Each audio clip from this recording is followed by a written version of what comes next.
team doesn't look too bad right now at a La Tech. So if you're looking ahead to next week and you're saying, oh, well, it's going to be a victory for the Miners, they can get right against La Tech. Think again. La Tech today, for the better part of this game against Southern Miss, was destroying the Golden Eagles in this matchup. They were up 30-10 at one point, and then the Southern Miss had they had 10 points to close out the game, so it was 30-20 when it was all said and done. But don't sleep on La Tech, especially since they've come off back-to-back wins recently as of late. And then that Wednesday game against Liberty, that's October, I think that's an October 8th game after UTEP has a bit of a bye. Can't call it a full bye because they play on a Wednesday the following week, but you know what I'm saying. What do you think about these next two games now that these three were so heavily emphasized going into this week? Yeah, we talked about this on our other podcast, of course, Pater Pulse, and tune into that because I was like, I wasn't raving for Louisiana Monroe. You've been right 2 weeks in a row, dude. You've been right 2 weeks in a row. You were right on Texas, kind of sniffing out that Arch was going to struggle, and you were right on Louisiana Monroe being better than a lot of people thought. What can I say? Like, if I said it on the show, like, just always listen to me. Don't listen to any of these experts. No, listen to Zay. But jokes aside. It's the road to 6 wins gets insurmountable. Like, it gets so much more difficult because you don't win this game. And I said that on that podcast that if UTEP, even if they lose this game, I still maybe see a road to bowl eligibility. I don't see a road anymore. After seeing them play in that first half, like, sure, maybe that won't happen again, but even like a glimpse of that, like a drive of what we saw out of that offense, it was nauseating.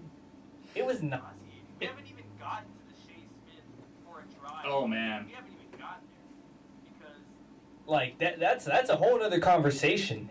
In total, I said this during the game, and maybe once my emotions calm down, I'll change my mind. But like genuinely, there was like a 3-drive stretch right there where that was the worst I've ever seen UTEP football. And I grew up through the 0-12 teams. I grew up through the 1-11 teams. I grew up. I covered the back-to-back 3-9 seasons. Like, that was genuinely, like, it felt like the whole Sun Bowl, like, just had no hope. The boos were coming down. It was just a really nasty football, type of game. We're just getting this show started. We just got live on Inspo Lens. Chris is in the house. We are here. We are live on Inspo Lens as well. So if you want to watch us live for our instant reactions from some of the listeners' comments, some of the app chats that we have, you could watch us on Inspo Lens via Twitter and X. You could also watch us on YouTube where we are live as well. Look up Inspo Lens, and that's where you could find us. We'll retweet that as well, and we'll post that on our side too. But yeah, man. Lot to get into on this game still. Just getting things started here on the program. Let's run down some of the stats, and you stop me when you find something relevant you want to hit on, Zay. Let's start off with what Louisiana Monroe did. 399 total yards of offense, 250 on the ground against the Miners in this one. By the way, you look at their total plays, 57 total plays. What does that mean? That means they averaged 7 yards per play. They were having success against that UTEP defense today, and especially even in that passing game. They were getting good chunk plays in the passing game, 16.6 yards per completion for Louisiana Monroe, for the Warhawks in this one. By the way, don't forget this stat, Zay, a sneaky stat that not a lot of people talked about. 3 sacks against Malachi Nelson in this one, and 6 tackles for losses in this game against the Warhawks. So that's a big one right there on the defensive side when you look at what Louisiana Monroe was able to do against UTEP's offense. And then back to Louisiana Monroe, a couple other stats to highlight. They were 2 for 2 in the red zone. They won the time of possession battle, 32 minutes to UTEP's 27 minutes. And then they did not have a turnover in this game. They were +1 in the actually +2 in the turnover margin. They played turnover-free football all game long. Yeah, and I think that, the biggest stat I want to hit on is this stat, which is, like, absolutely insane to me. Louisiana Monroe had 252 rushing yards. UTEP had 33 on 28 attempts. I mean, I knew the run blocking was bad. I didn't know it was this bad. And I think I got excited about Ashton Emery in the beginning of the year. He really hasn't shown me much since then. I think Hassan Wilson is the best back on this team, but he didn't do very good today. He didn't look that great. And Shea Smith had a couple of carries, but I mean, Where's Marquez? Where are these? Throw something else out there. I'm so sick of seeing Emery up the middle for 2 yards, Wilson down, on a stretch play for 3. Like, it's why? Why do you keep doing that? Why do you keep running the ball when this? It obviously was not working. Zay, here I'm gonna pose this to you as to the why. The why might have been because the Louisiana Monroe defense could have dared UTEP to pass the ball, like beat us through the air, Malachi Nelson. Do something that you haven't really done this year, and that is beat a team through the air on your own. And they shut down that run game, like no matter what. And yes, some of that was the blocking on UTEP's side. I was unimpressed by that O-line today, even though they've been okay the first 3 games today. Took a bit of a step back. Defense in the first half, you got to ding them. They took a bit of a step back. Special teams unit still hasn't shown much. They're taking still steps back here right now as they continue. It just isn't the right things, man. Isn't the right winning formulas for UTEP in this one right here. But yeah, and as far as, my dad texted me this. Both teams were pretty bad. But they had the good running back. UTEP didn't. And I would agree with that. Those final 2 possessions by Louisiana Monroe to not close that game out despite the interceptions, like that's some bad football by the Warhawks too. Let's give credit where credit's due. And I thought they had some really bad stuff. Yeah, I think that I was maybe raving about them a little bit too much because, I don't think they're a good football team. Like, I don't, even after watching them, I think that my takeaway from this game, like, in a normal circumstance, I'd say, okay, yeah, Louisiana Monroe is probably better than I expected. They were better than I had said on Patriot Pulse, but I'm still like the same. Like, they didn't look better than I thought. They actually, like, this is a team UTEP really should have handled by 2 scores. Like, it might be worse than I thought on this Patriot Pulse podcast. The only issue is UTEP is way worse than I thought on the Patriot Pulse podcast. Yeah.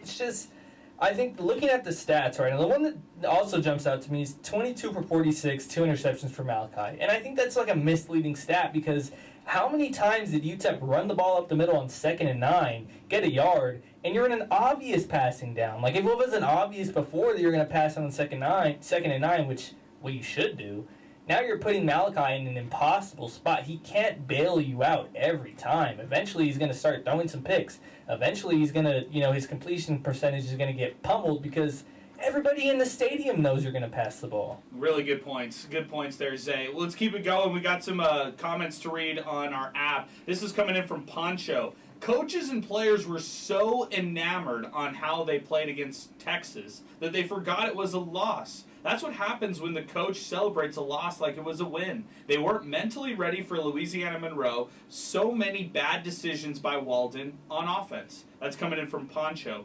This is coming in from Herman Flores, who gives me the Tyrese Halliburton choke, not the Reggie Miller choke. The Tyrese Halliburton choke right there. Herman Flores, that defense from last week at Texas needed to show up. Herman Flores also said, looks like 5,000 instead of 15,000.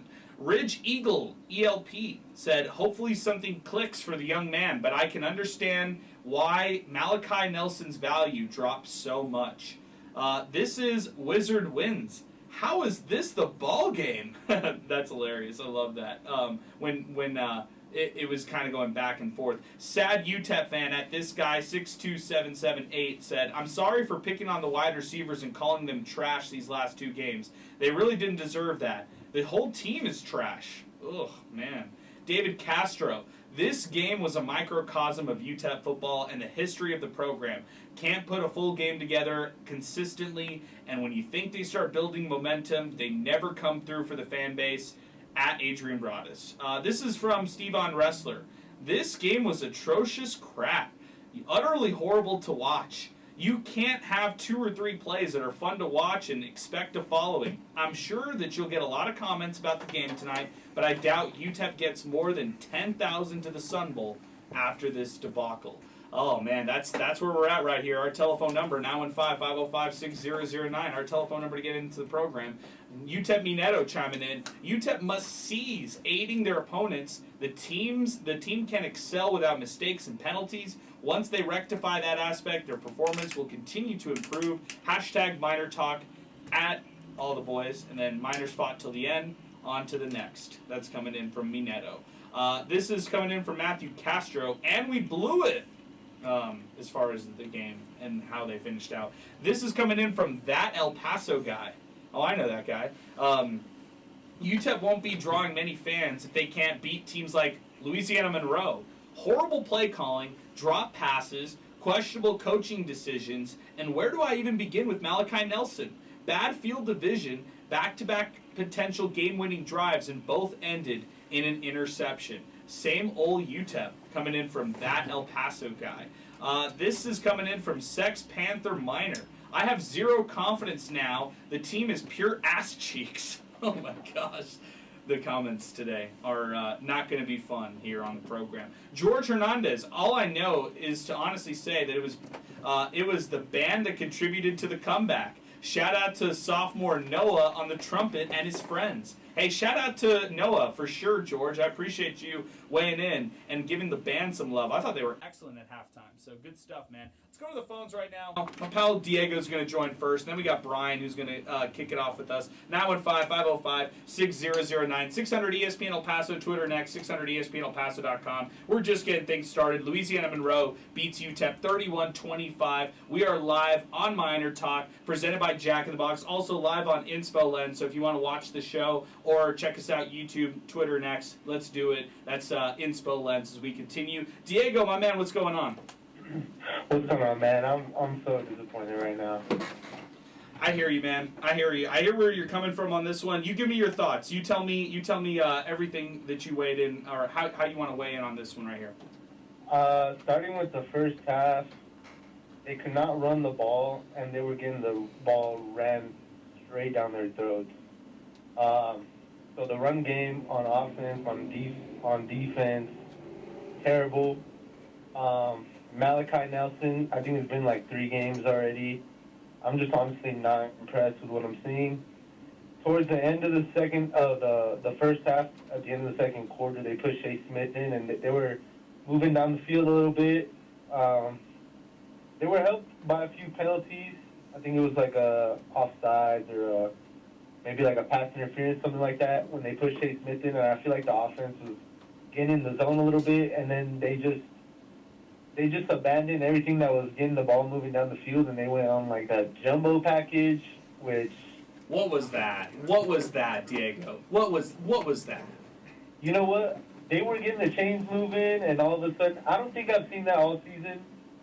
Like, they just want to try something brand new, like right when everything they were doing was working. Everything was working. Shea Smith was getting warmed up. I honestly don't disagree with that decision to put him in, because I'm trying not to be too critical, but I don't see much from Malachi Nelson, bro. I don't think he's the answer right now. So you're out. Who's the answer then? Who's the answer at quarterback? Because to me, I hear what you have to say about maybe the shortcomings for Malachi, but was it him today, or who else would have done better in your opinion? You know what? I don't know. Okay, look, Kenny Odom wasn't there, so I will give him that. I know they're coming in a little bit bruised up from that Texas game. So I agree with what someone else said, man. It feels like they felt like they had a victory coming back from Austin, and they lost the game. They didn't win anything. They had like a moral victory just because they beat the number whatever team in the nation. And to be honest, Texas is not even that good right now. They're still trying to get it together. We're still trying to get it together, and it feels like we came back with like a bunch of pride or something, and it's like we didn't even win anything. So I agree with what someone said, like, and then, I don't know, man, I feel like the offense is very predictable. I was sitting in the stands, and I was saying out loud exactly what they were going to do. And I haven't played football in like 6 years, so I can only imagine what the coaches across from the UTEP sideline were thinking, you know? So that's just from midfield, you know? I know I'm in the bleachers and stuff, but not impressed with Malachi Nelson. I think throw Shea Smith in there. I'm actually a little bit surprised that they have Smith in before Locklear. I don't know what they're seeing in practice or what they saw at camp, but I'm going to be honest, I liked what I saw from Shea Smith. I feel like he was getting warmed up a little bit. I don't like that they're switching back and forth. If they're going to stick with Malachi, leave Malachi in. If they're going to stick with Shea, leave Shea in. I think it throws both of them off when they're going back and forth and back and forth. I don't think that's good for the team. Okay, I got a lot of thoughts on Shea Smith, but for the sake of time, we'll just keep on moving. So I appreciate your phone call, Diego. Thank you for weighing in. Thanks for all the comments and your thoughts. 915-505-6009. That's our telephone number. Brian's next, then we got Ronnie. Brian, go ahead. Hey, B, what's up? You know, I can point a lot of fingers at many things that happened this game, but let's just be real. All of them added up to the failures that happened today. And even with those 2 chances, you know, Malachi can't really be put at blame because he's giving everything he got to try to win the game, man. Dangerous in the line, especially with the play calling. But I will mention one thing that has been pretty common on social media and all that. The uniforms are cursed. 2023 versus UNLV, a loss. The Southern Utah lost last year, and now this. I'm not really sold on the uniforms, and I know Zay's been with the passion, so maybe that's the reason why we lost. Now just playing, but still, I'm not a huge fan of how it's going to be going forward. Maybe anticipating 1 win, but that's about it. Man, we have a whole segment to talk about the Digi Camo uniforms. Like we're saving it for Sal Montes because I think that's how we have to lead the show with Sal when he jumps into the post game show. So I think that's how we're gonna jump in with Sal. So I'll save the Digi Camo stuff. I'll just say this, Zay. A lot of people are copying you and talking about this, saying that UTEP is 0-3 with the uniforms. I'm just gonna say you're the first one to say it. I was. I mean, look, the only conclusion I can come to is maybe UTEP just hates the troops, man. That's messed up. Oh no, don't say that. They can't win with these camo uniforms. I love how they honor the troops with these uniforms. Just to be clear, and I love how this is a great symbol. They do so much, honestly. UTEP really does. So to say something positive about the Miners and how they look to Fort Bliss and everything, they do so much to honor the troops. They name different parts of their position groups. To honor Fort Bliss. But, yeah, man, the Digi Camo uniforms, I'm totally out on them. So, totally out, and it has nothing to do with who we're honoring and all of that. Like, I think we could do just a better job all around for that kind of stuff.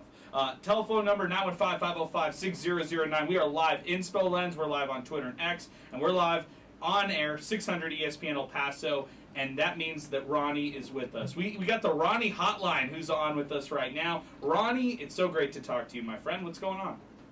Well, it's good to talk to you guys, too.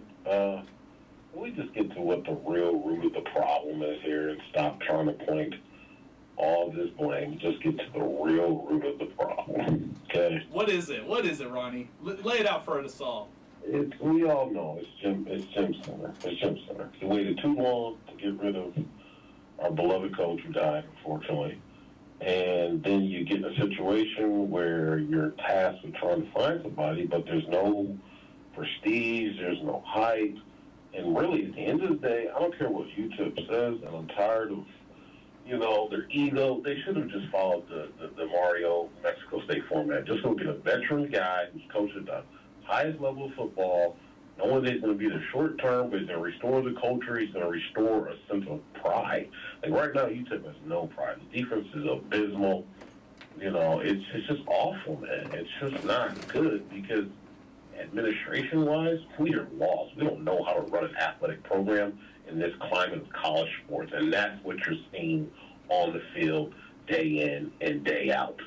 They don't know how to run the team because you don't have people that are hiring the right people, because UTEP isn't some place that you can come as a coach and get your rocks off. You've got to already had your rocks somewhere. I hate to say it, but I've said it 1,000 times. Right now, what UTEP needs is a guy who's getting blitzed by the media like an overrated Davos Sweeney, somebody who needs to restore their national prominence for a year or two and treat UTEP like a JUCO, and has been there and done it before, because we have to get somebody who knows how to take this program out of the toilet, which is where they've been for 50-plus years, and do something of relevance. And that's just a simple fact of the matter, man. Like, that's, to me, is the root of the problem. It's not the players, it's not this, it's not that. It's that administration-wise has put the program in such a wall that who the hell would want to come here? And then when you got to hire somebody, you wait too long to do it, and so you don't have the true candidate that you really need, right? And then you say, well, Gary Barnett, those guys are too old. Yeah, but they've been around the block, dude, and that's what you need right now. Like, I mean, unfortunately, Scotty Walden's going to be what do they call it, POW, prisoner of war. He's going to get the hook here probably in a year or two. And that's just the facts of the matter. He's going to get the hook. I don't think he's a bad coach, but he walks into a situation where culture-wise, resource-wise, UTEP don't even know what they're doing. So what are they grading him on? It's judging him on his wins and losses. But there's so many things that have to happen off the field, behind closed doors, before you can even dream about getting a win on the field. And we got to stop. I'm tired of the fans saying, oh, why did we lose to Monroe? Like, UTEP, stop acting like we're better than anybody, because we've been awful for the last 5 years. We've been one of the worst FBS teams in the country. We don't cover spreads, which means you don't compete. If you can't cover, you're not competitive. It's a true fact. So stop thinking that we should be saying, oh, this has got to be win. We're better than them. No, we're not better than anybody right now, but we have our shit together. We got to look in the mirror and stop telling these kids that and stop acting like we're holier than thou, because we're not. We're not. We don't know what we're doing from an administration standpoint, let alone a tactical standpoint when we get on the field. This is so doom and gloom. It's so sad. But, I mean, it's such a reality check that a lot of people need, Ronnie. Look, Ronnie, you and I, you've done this a while and calling our show for a long time, so you understand it. You've seen the highs and the lows. You've been around since UTEP was with us for the PUBG New Mexico Bowl, so that was a bit of a high and a bit of excitement for UTEP football at the time. And I think that's what you're trying to get to. Can you get to 6 wins? Can you catch lightning in a bottle for one season and somehow find success when this has been a historically bad program? You said 5 years. How about the last 50 years? How about since 1967, when the last time they've actually won a bowl game? So if you're going to look inward and you're going to reflect back on the history, it's a bad football program. So you're right. There should not be UTEP thinking, oh, well, they should go out and beat these teams. Just go out and win maybe 4 or 5 games at this point for UTEP. It's just such a gut-wrenching reality check, because everybody was so high last week, Ronnie. Everybody was so high 2 weeks ago when they beat Tennessee Martin, and they had a big outing offensively in that one. But they just fell flat here today with a bit of pressure coming into this home game. Yeah, well, we got to pump the brakes on being high. We got to look at, are we getting better week by week in any phase of football? Special teams, defense, offense, which phase is consistently improving? And that's where we need to start before we even start talking about wins and losses. We got to say, do we have a phase that is improving week over week? And to me, I know that everybody's spending all this NIL money on quarterbacks, but I think for UTEP, it's pertinent that you go and get a Power 5 bounce back, elite DN that can get to the quarterback, and then a corner that can cover, because CUSA, Mountain West, all the teams are going to play the same. They're going to push the ball down the field, and the only way you can limit that is by having guys in cover at the highest level, and guys get to the quarterback, and that's where the money needs to be spent right now. So if you Miner fans want to help your UTEP team out, get your wallets out, get your pocketbooks out, because they got to go and get 2 big-time players on defense of the ball, one that can get to the quarterback, and then one that can cover down the field when there's no pass rush generated, because that's the only way this program will start to find the footing to be sustainable. We never take your calls for granted, Ronnie. Thank you for calling our show. I'm just wondering when the final day you're just going to say, I'm done. I'm just done being a UTEP fan. I'll never turn my back on the Miners. I would never do that, because, like I said, it's not the kids' fault. It's administration's fault. But I'll say this. I shouldn't say never. If I see you and Steve announce on the show that Instead got a lifetime contract, yeah, I'm done with the Miners. If I ever see that day, I'm done with the Miners. For sure. I'm done with the Miners. Okay. Turn my back. All right, man. I got you down for it. I appreciate it as always, Ronnie. Thank you for calling in. That's Ronnie joining us here on MinerTalk as we continue from one friend to another. Let's go to Kevin. This is Sidelines UTEP, who's joining us next on the hotline, 915-505-6009. We got a bunch of calls to get to. We've got more calls that are coming in. So our telephone number, 915-505-6009. If you've been trying to get in on the show, stay with us. Hang on with us, Rob. Hang on with us, Carlos. We'll get to you in just a second. We're going to get to Kevin right now. now here from UTEP sidelines. And then if you want to weigh in, now is the time to do it. We just freed up the phone line, 915-505-6009. Miner Talk, by the way, is presented by Jack in the Box, also brought to you in part by Boomy Dental, the District Pub and Kitchen West, New Start Homes, and Thomas Adams Apparel. I'm rocking right now the Blue Blaze hat. Out of all the units out there today, it wasn't the Orange Swarm, the defense. It wasn't the defense for sure, the special teams. It was the offense, the Blue Blaze, that kept them in this one. And you know, in the first half, had a bit of success. Second half, they were quiet in that third quarter, but rallied back in the fourth quarter with opportunities to bounce back. But I'm rocking the Blue Blaze hat. They were down Cam Thomas. They were without Kenny Odom in this matchup and still found ways to get, you know, some offense in this one generated. So I'm rocking this one from Thomas Adams Apparel. If you want to buy one of these, check out their website, thomasadamsapparel.com. We're also dropping the new MinerTalk hats coming up soon, so stay tuned with us for those. Those are going to be dropping here in the next couple weeks. Sidelines, Kevin, what's going on, my man? It's great to hear from you. Hey, how you guys doing? I wish it was a win I was talking about, but I guess we could talk about a loss too, right?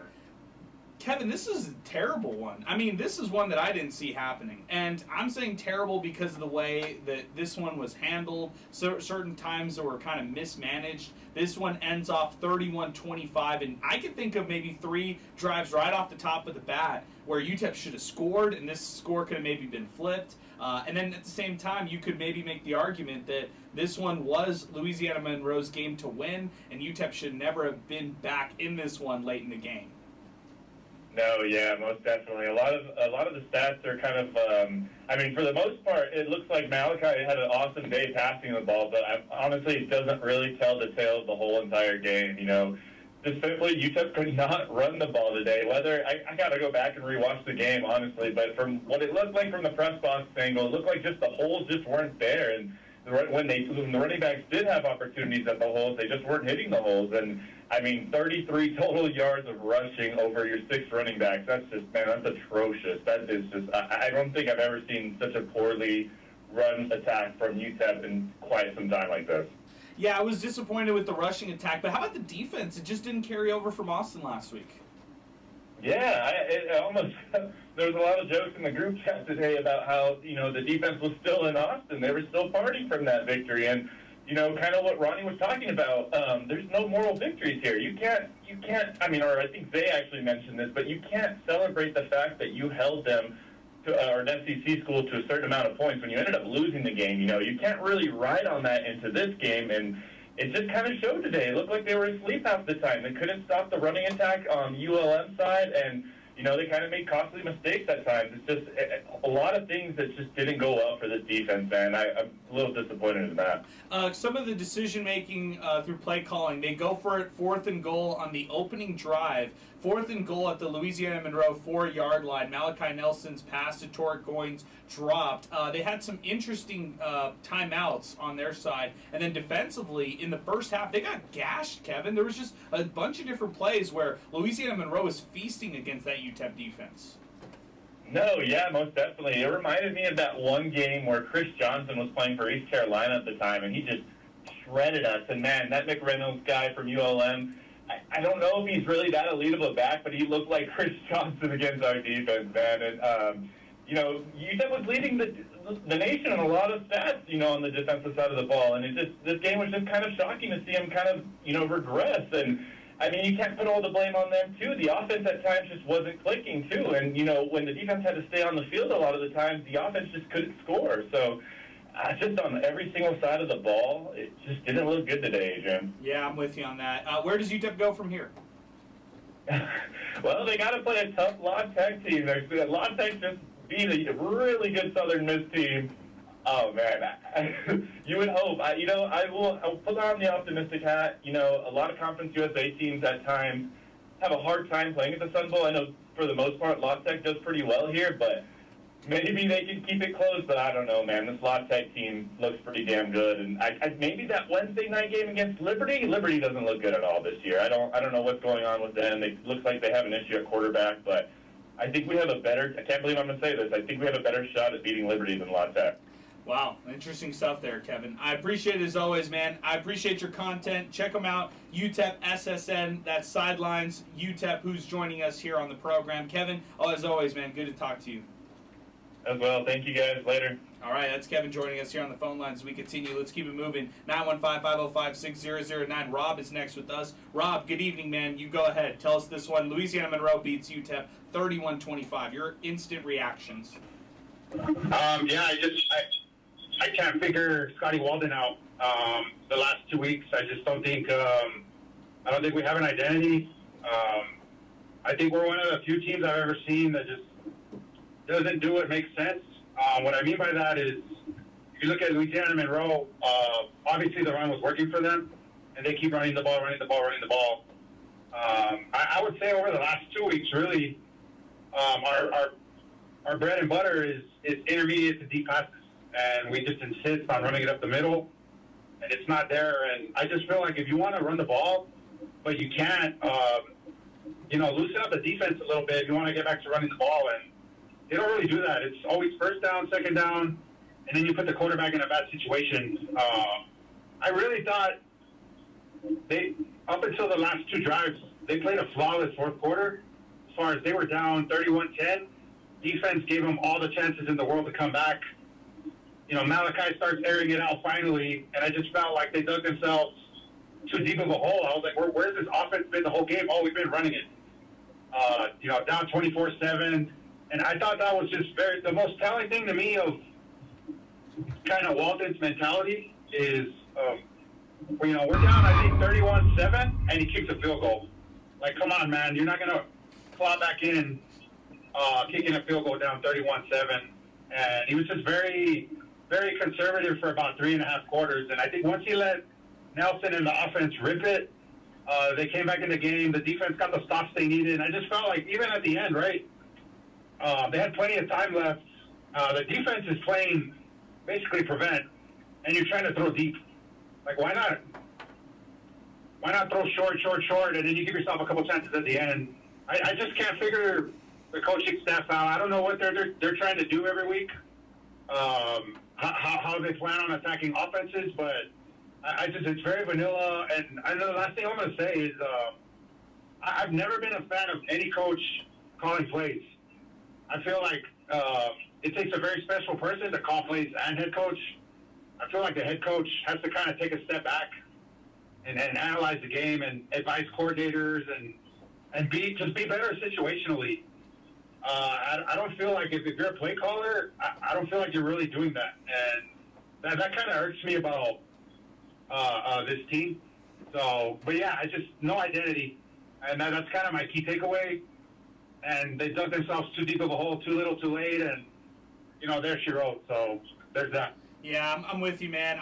A lot of what you had to say, I definitely, I would definitely echo a lot of those same frustrations. Especially, that field goal that you referenced earlier. UTEP's down 31-7, and you're that close, and you've mounted that kind of drive, and you don't go for it. Instead, you kick a field goal. You could have kicked a field goal on that opening drive, right? I mean, that was a chip in, but they went for it on 4th and goal, didn't get it. This time around, kind of got in their head and had to kick the field goal. They felt like they were backed against the wall and kicked the field goal, but definitely going to question that decision making right there, Rob. And I want to know, like, honestly, what's going in their head, because there has to be some give and take. Like, if Scotty Walden wants to be the play caller, in my eyes, okay, that's fine. But he might need somebody on staff to help him out with in-game management and, like, in-game timeouts and those kind of things. That just, it feels like it's been difficult for Walden, not just this year, but this is dating back to last year, too.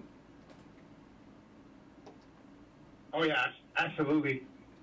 And then, what you just said right now, if you need to hire an in-game advisor, the last guy I can't remember that had to do that was Daniel Hackett. And you know how that ended with him.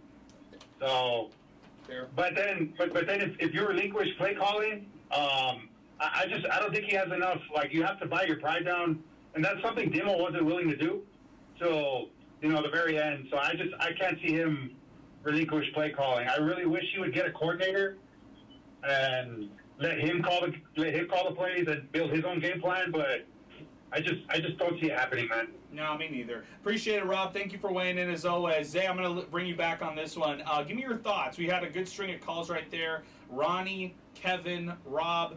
Give me some of your takeaways, some of your thoughts from just some of the listener reactions. Yeah, my only takeaway is that this is not Malachi Nelson's fault.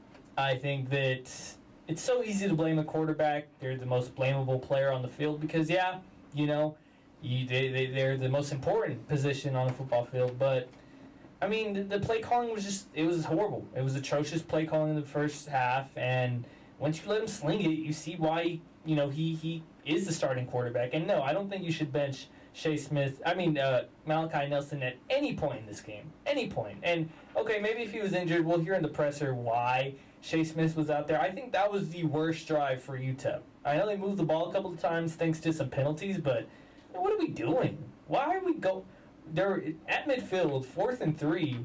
You run the most predictable play call ever. It's like, no, man, everybody knows Shea is not going to be able to throw the ball. You're not going to let him throw the ball. You're gonna run the ball every single time he's out. Like, he's good in packages, but if you're not gonna let the guy sling it, it's the most predictable play. You're gonna let him run it. I don't know. No, you're making sense.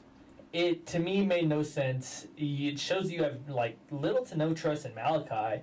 You only let him loose when you absolutely have to. Other than that, you're content with running the ball on 2nd and long. You're content with taking these little dink and dives. No. Let him throw intermediate passes. Let him make mistakes. You have to let this guy struggle, and you got to let him find his feet because, this is your quarterback. This is who you chose. You had a seasoned veteran in Skylar Locklear, who started 9 games last year. He was, maybe not a great record of 3-6 as a starter, but he looked solid down the road, and you decide, okay, you want the shiny toy in Malachi Nelson. Well, you got to suffer through the ups and downs. This guy hasn't played college football in 2 years, and he's still getting his feet under him. It's a new playbook. Sometimes it just looks like him and Scotty, at least in the play calling, it doesn't gel. Their play styles don't really gel together. It's not what Scotty needs out of a quarterback, and it's not what Malachi needs out of a play caller, and it turns into whatever the heck we saw offensively in the first half.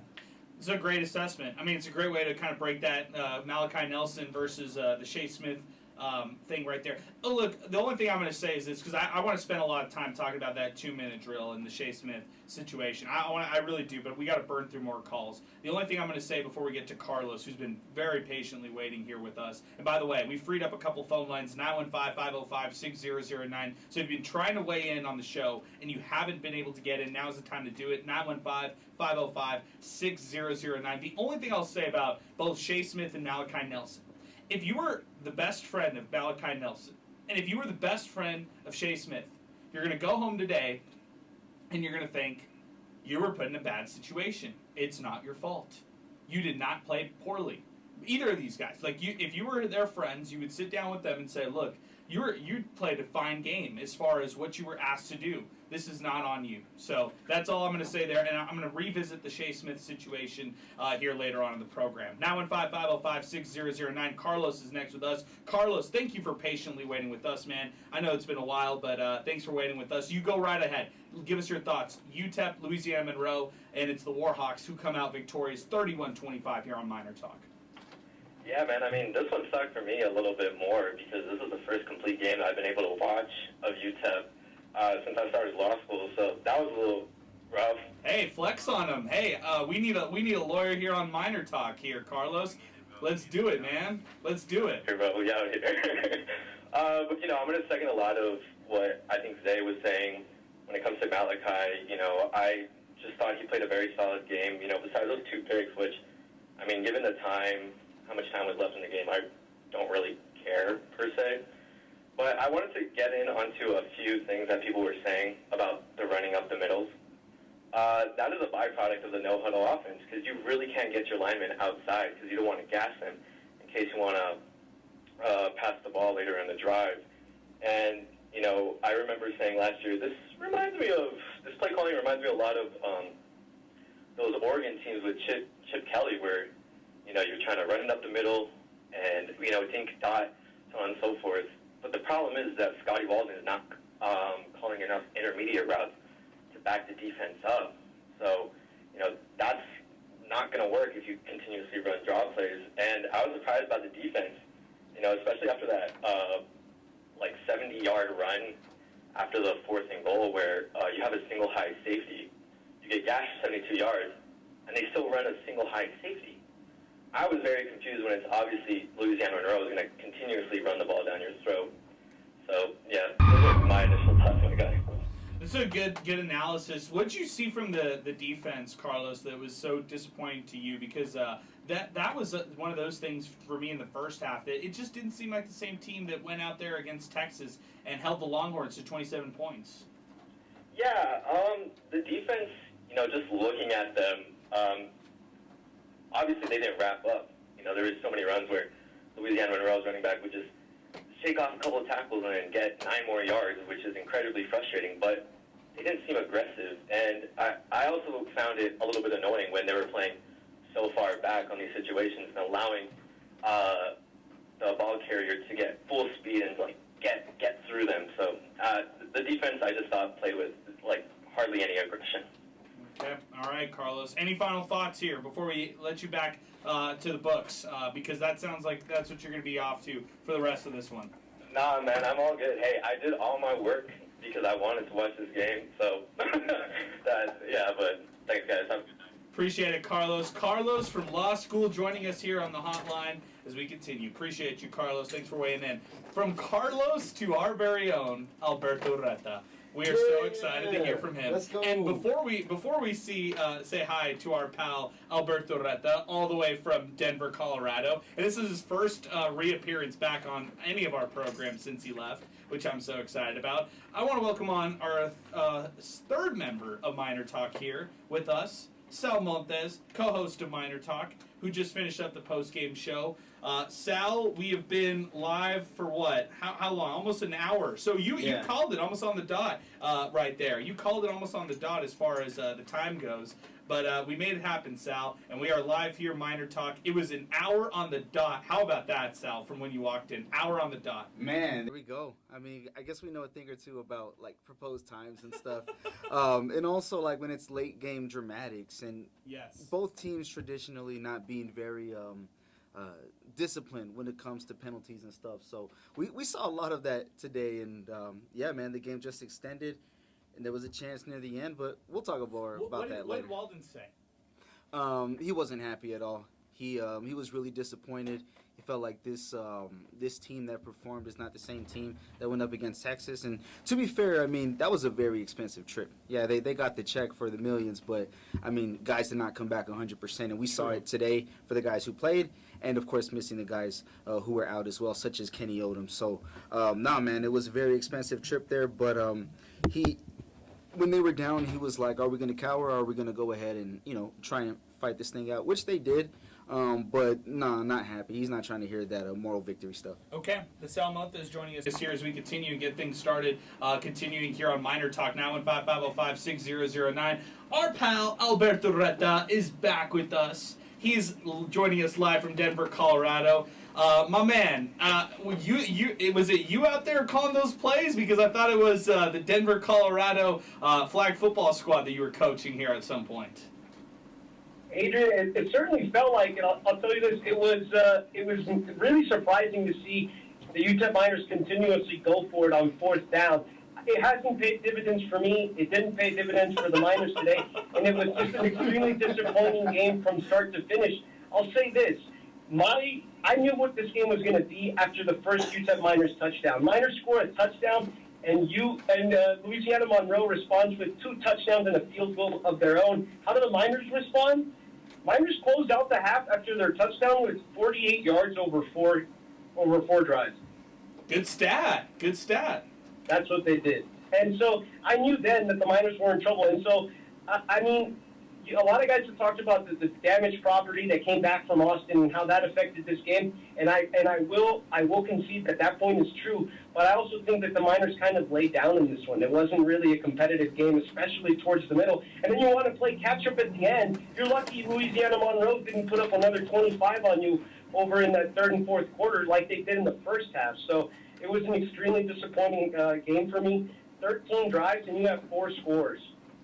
I mean, that's just not going to do it. That's just not going to cut it, Alberto. And then on the other side, but what I want to close off with, and it gets away from football. Yeah, football was disappointing today. You guys had the attendance at, I believe, 15,000. I don't know, man. I was watching TV. It looked about collectively 450 people might have been there. And I need to say something about the ticket prices. $21? Has UTEP lost their mind? $21 to watch a mediocre team get blown out by Louisiana Monroe with the concessions up the gut? You gotta be kidding me. There's a disconnect between athletics and the city and the heart of the city. No one's gonna go watch a losing team for $21 to sit in the nosebleeds. Get a grip. They need to be about $5. Win something first, right? I just simply can't believe it. I appreciate the call. Guys, Adrian, Chris, Zay, and Sal, I miss you guys. I love you guys. Thanks for the call. Wow. Thank you for the call. Love you, man. Man. The GOAT. Wow. Alberto off the top rope. Guys, let's talk about the attendance. He opened up the can of worms, so let's do it. Zay, you said you felt like there were more than 15,000. You liked the student section. Sal, I know you got a chance to watch this one on ESPN Plus, and you got to see the broadcast there. You guys give me your thoughts on the attendance from tonight. So the way it looked on TV was the way that many were describing it. Did not look lively, and I get it. It's what I don't know the exact numbers, but it's like less than a third of the stadium or somewhere around there. Did not look impressive like it did against Tennessee Martin a couple of weeks ago. And I get it, right? The hype train, but no, man, did not look too good. And I was even joking with some people. They were like, "Hey, is this the UCLA game?" Oh, that's hilarious. But no, man, we'll see what happens going forward. But this doesn't help. I'm just gonna say this on the $21 point, Zay. That's a lot of money. You're taking a family of four, that's tough. I get it. Season ticket packages are much easier. That's a lot more affordable. If you plan in advance and you're going to all the games, you're saving a lot more on that. And I know UTEP has done things where they do tickets, discounts, incentives, all that stuff. I'm sure they're saving that for when they need it, which is going to be the weekend or weeknight games that are coming up, like the Liberty game that's coming up. And then you talk about those afternoon kickoffs in November. Those are tough draws as well, but you don't get more than 15,000, or I should say more than 20,000. Yeah, let's say 20,000. Let's raise the bar a little higher. More than 20,000 after you went out to Texas and had some hype out there. You don't have more than 20,000 people out there in the Sun Bowl when you are at a home game in the Sun Bowl. A 7 p.m. kickoff. That's another thing. So you could take advantage of tailgating all night long, all day long, into that 7 p.m. kickoff, and you don't have more than 20,000. I was shocked when Steve Kaplowitz was throwing the seat map earlier today, and we saw how many empty seats there were. And that makes me reflect back to that first game. Shout out to GECU because they bought all those tickets for all those fans to be out there. And if it weren't for those fans out there and the cheerleading families and all of those people who were out there from the previous game, maybe we're talking differently about these first two games attendance-wise. Look, the attendance thing, I could have a whole 10 minutes talking about this. UTEP has not done anything relevant the last 3 years, okay? They have not done anything to win the fans over. If anything, they've lost many fans the past 3 years. Just starting off with the Southern Utah game, before that the North Texas game, and now, hey, nice, you beat an FCS school at home against UT Martin against a nice crowd. Cool. People aren't going to care. I can tell you this much. I don't think people cared about that Texas almost win as much as, maybe, I thought, because 15,000, that's nothing. And that's, there's so many other things to do on a Saturday night in El Paso. I know people don't believe that, but there actually are. There was a lot of sporting events going on today, locomotives, hockey. They were talking about it in the press, but there's a lot of sporting events. There's a lot of things to do on a Saturday night in El Paso. And, who wants to spend it in a hot Sun Bowl with a mediocre team? And I mean, it's really sad at the end of the day that it's $21 a ticket for a cheap ticket. You got to sit all the way at the nosebleeds if you do it correctly. And with a family, like you said, let's say a family of four, your significant other and your two kids.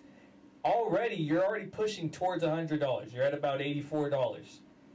Then you're not even adding concessions. You gotta get concessions. Those are expensive. I got some tacos today, guys. I got 4 little tacos for like $17. And, I mean, that's only for me. If I have to feed a family of 4, that's... Yeah. Great pregame speech from Hugh Freeze at Auburn. And he was just saying, you gotta owe it to these guys. You gotta owe it to the fans to go out there and do something.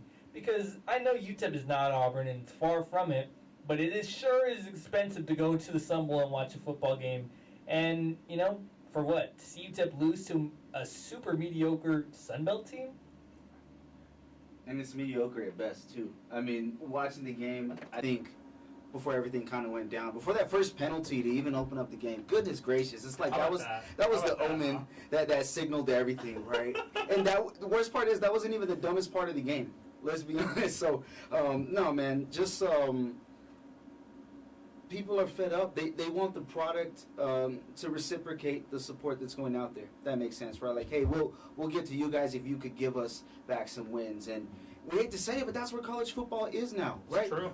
We could say it like this as fans or whatever, but the money that you put into a place, no matter where you go, is going to go towards something within that program, right? And I was kind of just doing some numbers. I mean, I don't know the inside of the boxes and stuff, but it's what, 46,000 there? Yes, let's say 46,000. Let's round it up. Let's just go 25,000 because I don't know if they would do the whole stadium, but 25,000 at what do you think is a fair ticket? Let's say $9.15. Let's do a promotion that they've done before.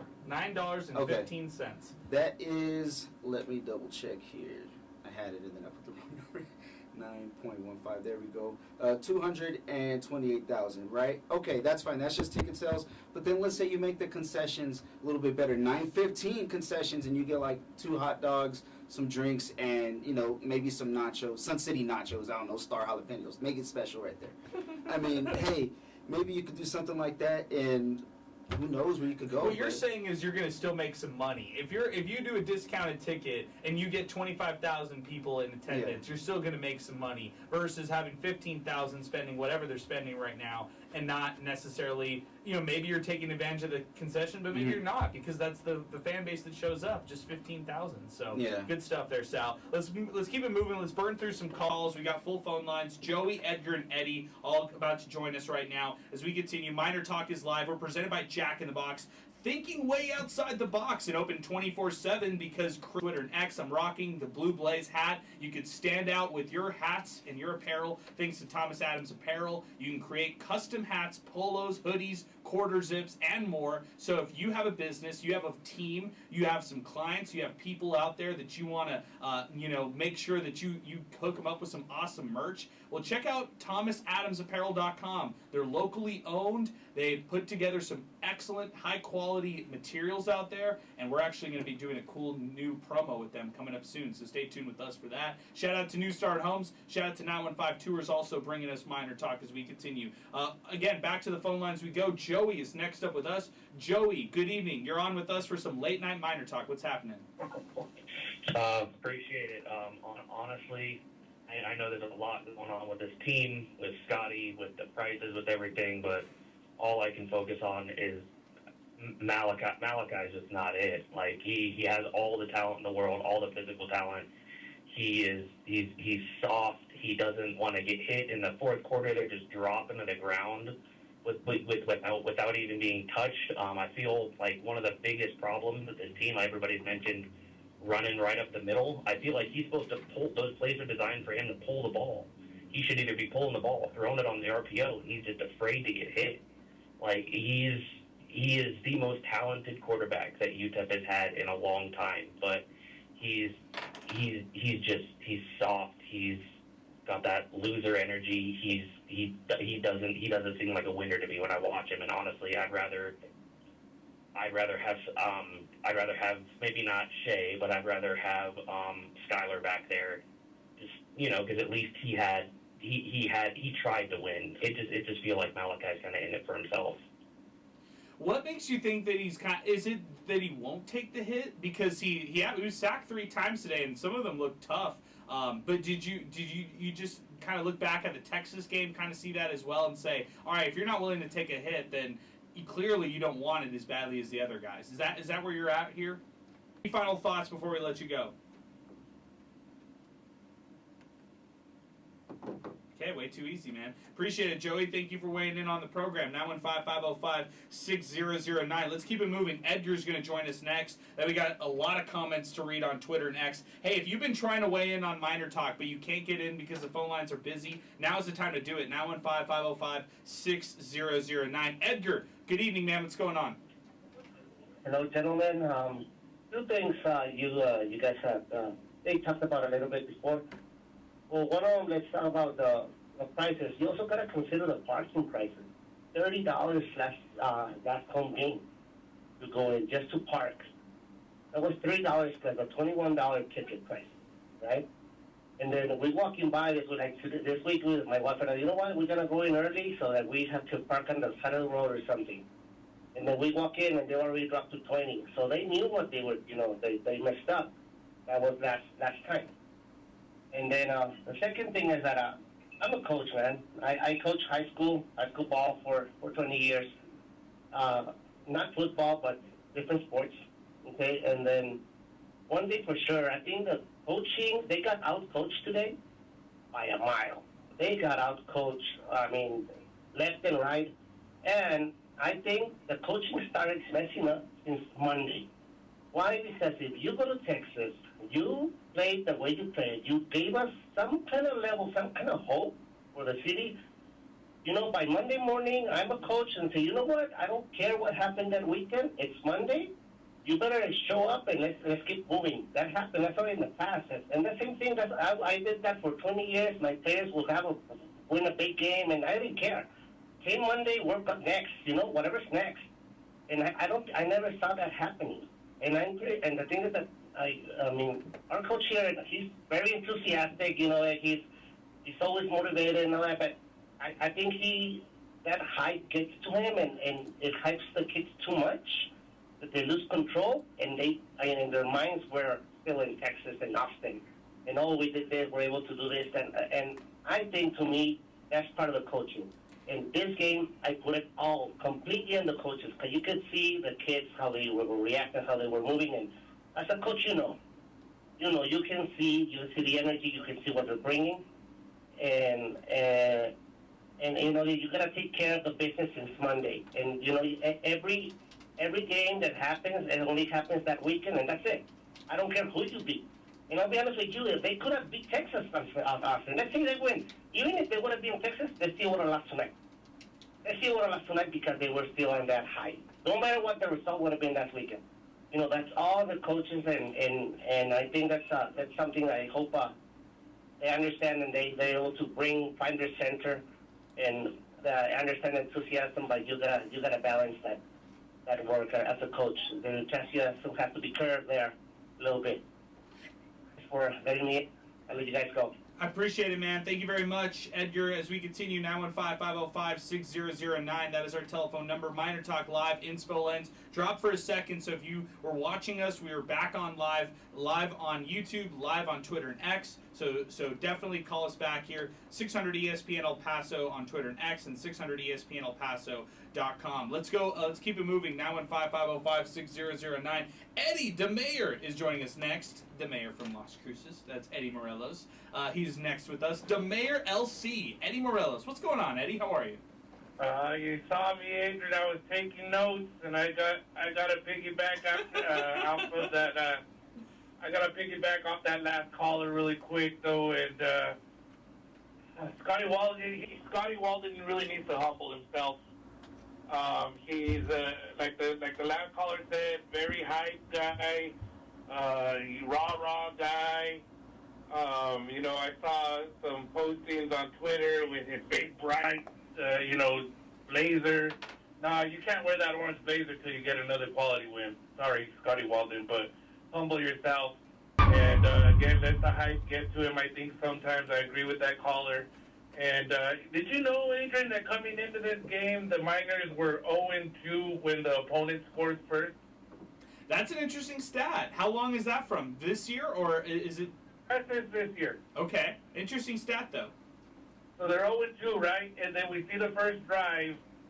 we give the Miners don't score. They could have scored in that very first drive. I really think, although it was only 3 points, that would have changed the mentality of the whole game at the start of it. You know, you have a lead, that changes the mentality. And it's just, again, everybody, all the other callers have already said it. The play calling is atrocious. Again, it makes no sense. You hear it up, the moans and the groans from people as the plays are going on. And again, I think Scotty Walden just needs to come down, let his offensive coordinator make the calls. Again, humble yourself, Scotty Walden. A little bit less talk, a lot more play. I'm going to go ahead and stop there. Stop, Adrian. Okay, Eddie, great job and good note taking here today. I like the stat that you brought to the mix with us here on the program. Appreciate your phone call. Oh man, guys, we burned through all the calls. All the calls are done. 915-505-6009. Zay, thoughts after all the strings of calls that we received? Yeah, I guess that I'm going to come to the defense of really like the whole team, because I think the whole team got fried on some of those calls. But starting off with Scotty, I think that it's a tough situation to be in. I mean, look, as a college football head coach, especially at a program like UTEP, you need to be rah-rah. You need to be hyped. You need to get something. You need to have the personality Scotty has, because obviously he's won over some fans, right? They're not just going to show for the Louisiana Monroe game for no reason. I like his personality, and I think that he's in a tough situation because what is he going to do? Just be quiet, not try and hype up his team, not try. It's worked at Austin Peay. It worked at East Texas Baptist. You know, this is his personality. Be you. Be what you do. Be what you think works. Don't just diminish. Don't stop hyping up. I know this fake it till you make it thing where he gets the sideline hype, gets the crowd hype. I know people think he's faking it, but I mean, like, you see the guy in real life. You see him talk. This is, like, genuinely, like, I can tell, like, okay, he wants to win. He wants to do it the right way. And sure, the play calling is bad. It really is bad. But as a head coach, I don't think there's a single FBS head coach that would willingly, in the middle of the season, give up play calling. It's they have egos. Yeah, come on, yeah. It's their egos, and I'm sorry if if anybody's listening to this, like, it's true. Like, he's not going to give up his play calling. You have too much of an ego. It's too much of it's bad rep for you as a coach. He's not going to give up the play calling. Dan Dimmel, he wouldn't do it either. You know, and so would all 134 other head coaches if they're the main play caller. That's just how it is. Yeah, it's a good way of looking at it. What would you say, Sal, to the thoughts about what Edgar was saying, the manufactured energy, Eddie jumping on board and kind of saying, hey, he sees some of that too, and was dinging the sideline for what they were doing? I think it's easy to knock when it's not working, right? But that's consistent, though. Not only here at UTEP, but Zay hit it right on the head at Austin Peay. Previously, Sol Ross, too. I mean, this is just who he is, and he's not shying away from that. You do want to appreciate that, just in general, from anybody on your team. Hey, be yourself. We want you because we think you can do something here, right? That's why they brought him to UTEP. As far as the play calling, it's kind of like a two-sided thing. I'm not a big fan in general, but when they went for it a couple of times, especially the one in the to open up the second half, here's the thing. It was a great play call. It was a good one. And also the play call, I think we saw it drop. Yeah. That was a great play call. However, to go for it, though, is not a great decision, so to speak.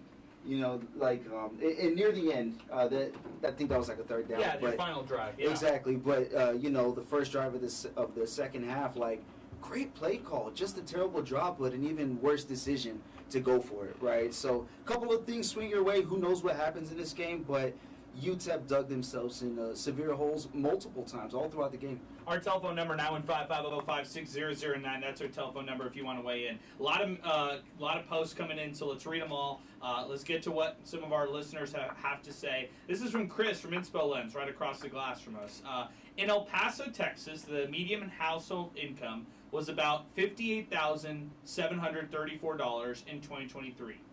The mean salary per job, average salary, $47,000 a year, which is about $22 an hour. El Paso ranks quite poorly in some of the studies of football fandom. For example, one Wallet Hub study of 250 U.S. cities ranked El Paso as the 7th worst for football fans. But ranking poorly doesn't mean that few people love football. It could mean that they're relative to other cities, fewer people are very active fans, or the infrastructure and the support / team success in stadiums is weaker. Given the general popularity of football in Texas and the U.S., and knowing El Paso has high school, college, which is UTEP, and regional football traditions, about half of the people in El Paso enjoy, follow, or love football to some degree. Yet the showing that they had today, the 15,000 people, doesn't really translate to that. So, okay, Chris, I see where you're going with this one right here. And as far as money goes, as far as dollar per hour, as far as all that goes, what that tells me is it's tough. I mean, if you're a professional in El Paso, working professional, and you have some spending money out there, you probably use that money wisely. You probably think about what you're going to use that for as a family. Do you spend that on ESPN Plus subscription? Maybe buy some pizza through DoorDash. Yeah. Watch the game at home from the comfort of your couch and invite some friends over to watch the game instead. Hear Andy Morgan, Ed Stansbury, Paige Wood join the broadcast for ESPN Plus and watch something like that. I mean, maybe so, Sal. Maybe that's another way that people still stay involved in kind of watching it. It's not like they're not watching it tomorrow. Sundays are packed with football. Football is more popular now than ever. Really, not just in El Paso, but across the country, maybe even across the world. This sport is really trending upward.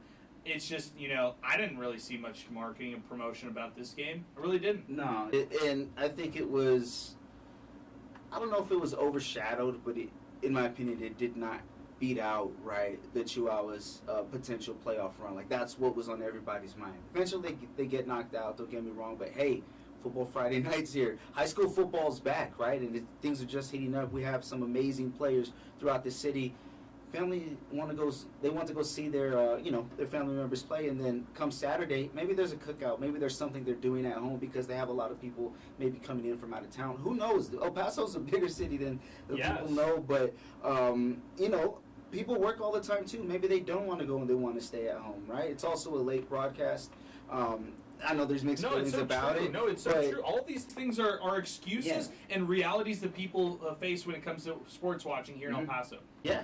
I mean, there's just a lot of other things to do as well, and I mean, also too, not winning traditionally doesn't help. You pair that in with everything else, then you got a unfortunate storm. 915-505-6009. If you were trying to get in before and you're wanting to get in with some of your comments, give us a call now, 915-505-6009. UTEP Mineto, I am perplexed as to why Malachi Nelson was not permitted to continue throwing the ball downfield. A few drop balls that could have scored or kept momentum going. UTEP struggled with running the ball effectively. I fail to comprehend the rationale behind those lateral passes, particularly when the defense is anticipating the receiver to catch the ball and be tackled. Good words there, Mineto. Expeditious. Memo says, I might be done. Oh, that's our MinerTalk militia member, Memo Diaz. Or actually, it's not Memo Diaz, but his name is Memo on Twitter. He just has MDZ1, so I was just throwing Diaz. I don't know why. Memo Diaz played soccer for Locomotive FC. Sorry about that. Leo_Miner fan tweets the program. How much can/should we expect out of year 2 of Coach Scotty Walton? I didn't expect a bowl game this year, but can we say that there is some progress being made? I think so, in my opinion. But when they have a first half like they did, it's hard to defend them. What happened in the first half? #MinerTalk. I'd say it's inconsistency, man. The way I answer that question, Leo, is they're not there yet. They're not there to put it all 4 quarters together. They're not there yet where they're going to win games that they should. And I remember where the Dana Dibble teams kind of turned the corner a bit. It was right after the pandemic-shortened season. They turned the corner a little bit and won the games they were supposed to win. And to actually turn the corner that way and to do that is tough. It really is in today's college football world. There's you prepare 365 for 12 games. That's it. 11. Those 12 games right there that are right in front of you, and that's all you've got. No exhibition games beforehand. A spring game that really doesn't matter because it's 4 months out of the actual season, and that's really all you have right there. You have a whole year to work on for just 12 games right there, and you're judged by the wins and losses of those 12 games. So how do I see year 2 of Scotty Walton? Well, kind of like how I saw year 1. It's it's fun when it's good. It's exciting when it's great. The downs are low. The lows are low, and that's the tough part about being a part of this kind of organization and seeing how there are those successes that you can get excited about, but to just buy in automatically to top overall recruiting classes, to buy in automatically when they play Texas closely or they beat Tennessee Martin.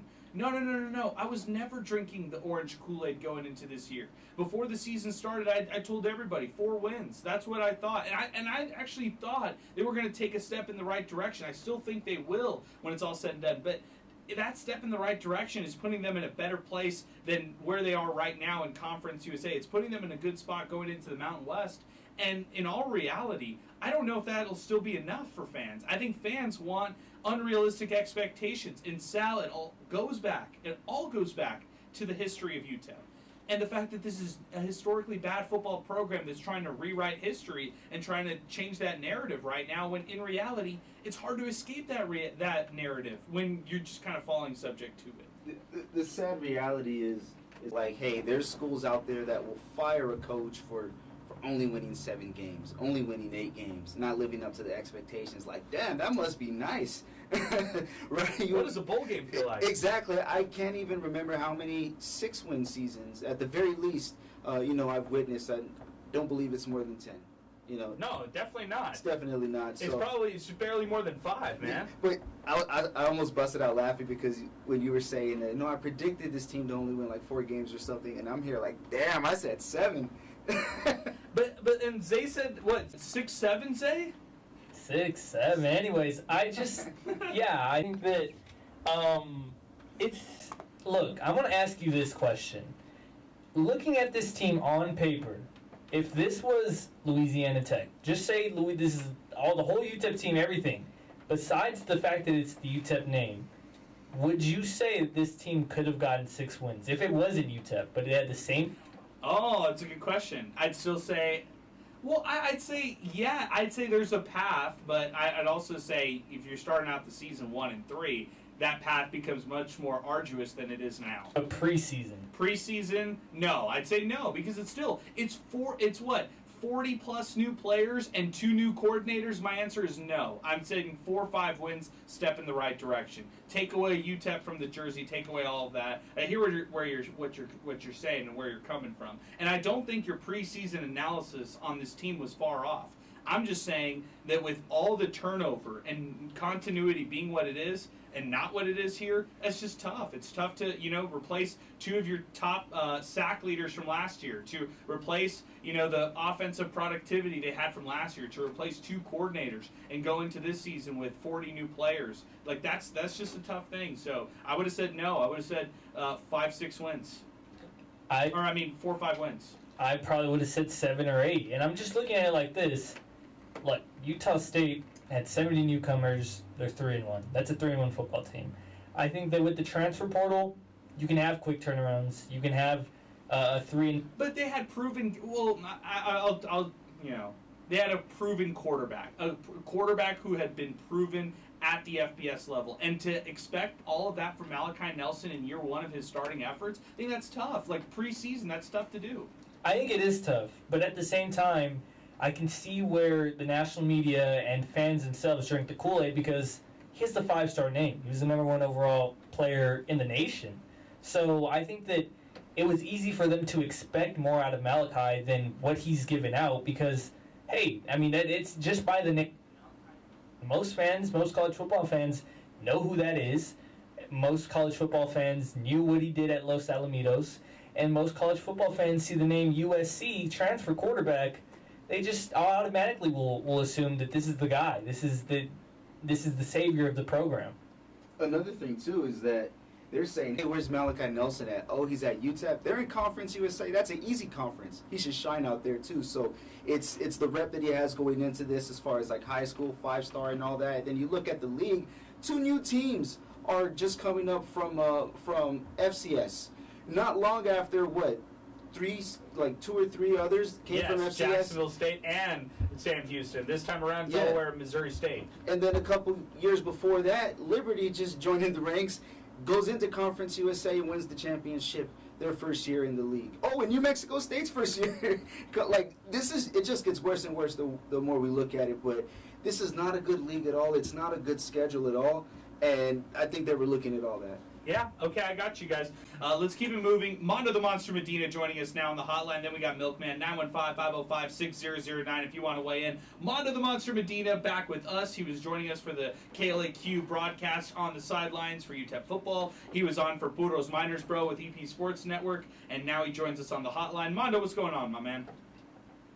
Gentlemen, I'm kind of disappointed. I'm sure you guys are disappointed as well. But Adrian, it's kind of like what we talked about in the district that you believe the Miners had no business losing to a team like Monroe, but you got to give them a lot of credit. Monroe dominated that game straight up. I mean, they made the Miners make a lot of mistakes, and I could pinpoint all the stuff that UTEP did, but in that second quarter, I even texted you from the sideline. I was like, dude, I can't believe what I'm seeing. This defense is not the same defense I saw last week at Texas. They're getting destroyed. They're getting dominated. And you got to give Monroe all the credit because I thought the offense, I thought Malachi played good. That's what I'm going to say. Like, his receivers, you need to help them out. You can't be dropping touchdowns, and you can't be dropping when the coach has enough confidence to say, hey, my offense, I know we're at our own 27. Go out there and make this play, and Malachi puts it right on the money, and the receiver drops it. You got to help out your quarterback. Because then then they go down and score the touchdown, and that's the difference in the game when you think about it, look at it like that. But, I mean, you got to give the Miners a lot of credit that they came back and tried to make an epic comeback. It would have been a great story, but Monroe was able to pull it out. I mean, first quarter was kind of even both teams, but then second and third quarter dominated by Monroe. It's just a disappointing loss. Very disappointing loss. And I was upset on the field because, come on now, this is not the same team I saw. The same energy. Maybe they're retired. I don't know. But like I said, they got their butts whipped. Well, you said tired, and I looked at the body language on the side. You were closer on the sideline. The body language was not there, Mondo. Sometimes, and we had a caller earlier who was saying how he sees like the way team chemistry is and how players react and stuff like that. The energy was not there tonight from the UTEP sideline. They needed something to go their way for that energy to get all hyped up because it wasn't like. I think it felt weird on the sidelines because it was more like everybody was in shock that Monroe was able to run over 200-plus yards, 240 yards on this Miner defense that contained a Texas team that scored 55 points on Sam Houston. And by the way, the Miners going to face them in a couple of weeks. I think people were blown away. I think everybody was in a state of shock in the sidelines what they were seeing. But yeah, it was flat there on the sidelines. And like I said, it really wasn't until the fourth quarter, and I'll give AP, Coach Aaron Price, a lot of credit when he said, hey, they're going to do something. They got to go fast. And that's all it took. They got in rhythm, and they got comfortable. They scored the first touchdown. They make the stop. The defense played great in the fourth quarter. They gave the opportunity to the offense to do their thing. But at the end of the day, it was too much of a hill to try to go and overcome. But for me, I give all the credit to Monroe. They did the schemes properly. They didn't believe the hype. And you know what? They executed the plays better than the Miners did. And I think the Miners, they looked tired in certain aspects. And like I said, last week was a very physical game. And injuries happen all the time, next man up. But at the end of the day, I think a lot of people are very shocked at what they saw up into that fourth quarter. But like I said, I still give them a lot of credit that they came back and almost won the game. It would have been a great story. It's been oh, man, we should have lost the game, but we won. But hey, guess what? You still lost the game. We didn't get the happy ending we wanted. And everybody knew there at the Sun Bowl that, hey, man, and I was shocked that it was only 15,000. Me too, Mondo. I needed to ask you that. What happened? I don't know. When I was in a state of shock because, like I said, when we talked about the pregame MinerTalk that we did there at the district, I thought this Miner team earned a lot of respect because of the way that defense played against Texas. Like I said, Texas only scored 27, 55 today against Sam Houston. But I thought people were going to show up. I mean, I don't know, maybe because local motors are in the middle of a playoff push. I don't know, But at the same time, what I do know is the city of El Paso, they're the type that, hey, you've got to prove it to us. We've been here too many times, and every time the Miners have been put in that pedestal. And I'm not saying this is the game, but every time, a couple of years ago, remember North Texas, all the hype, they lost. UTSA, all the hype, they lost. Last year, the first game of the year, 9-1-5 game, they lost. City of El Paso has been disappointed so many times. So, excuse me, I think they need to go out there and earn it. But I was totally shocked. There was only 15,000 fans.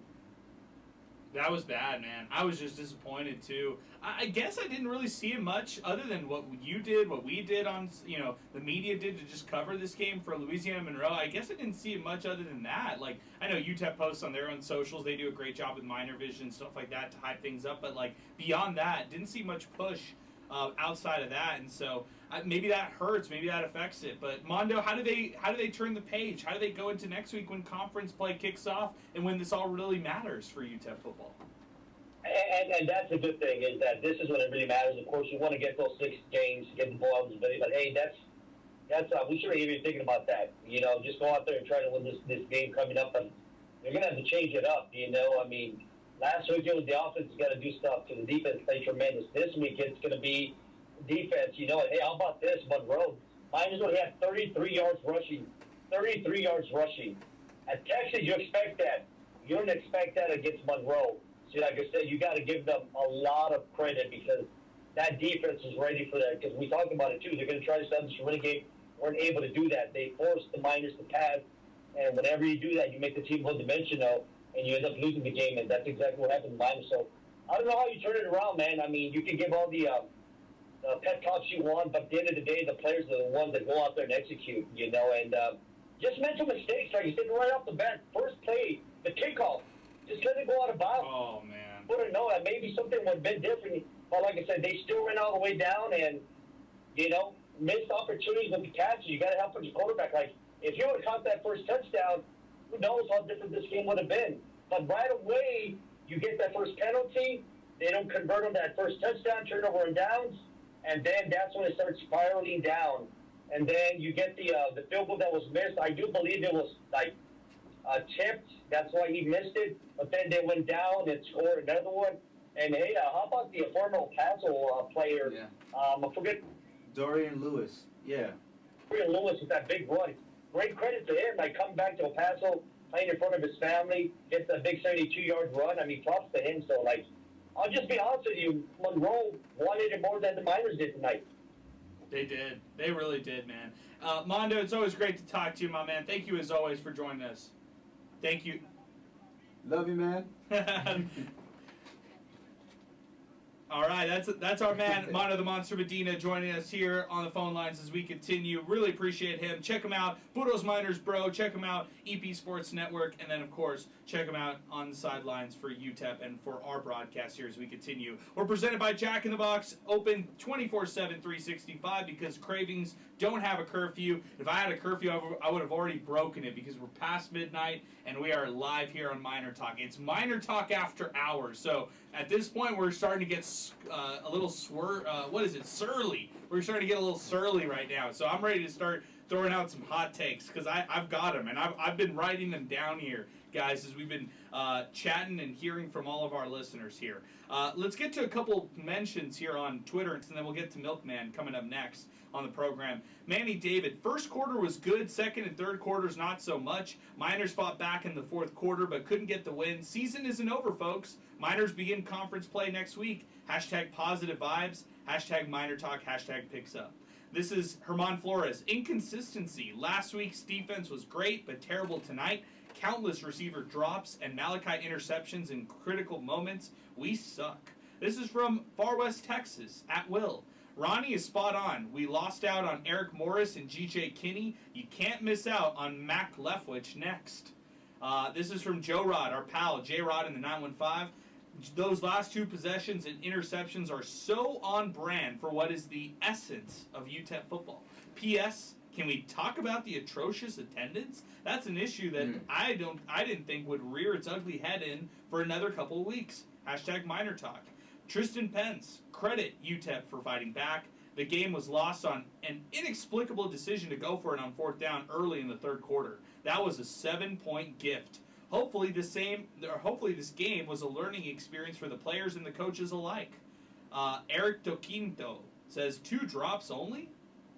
I'm with you on that. RJ chimes in. Where's the offensive guru that we were promised? Offensive line can't run block at all. Malachi can't be forced to play hero ball every game. Smith at quarterback. Augustine, my simple take, great calls, but here's the thing. Play calling and attitude is a big thing. I think we have a cheerleader as a head coach. Maybe trying to change the culture is being rah, rah, rah, but that's not enough. King Eric, why did Walden abandon the game plan when Nelson was hurt?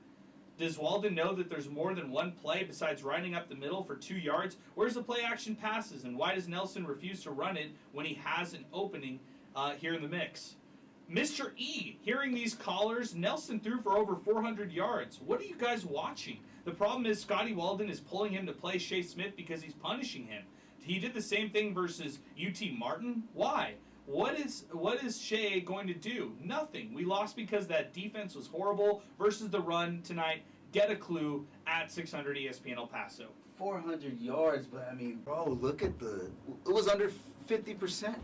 What was it, 22-46? 22 of 46, 2 interceptions, 3 touchdowns, 404 passing yards, along of 73, sacked 3 times.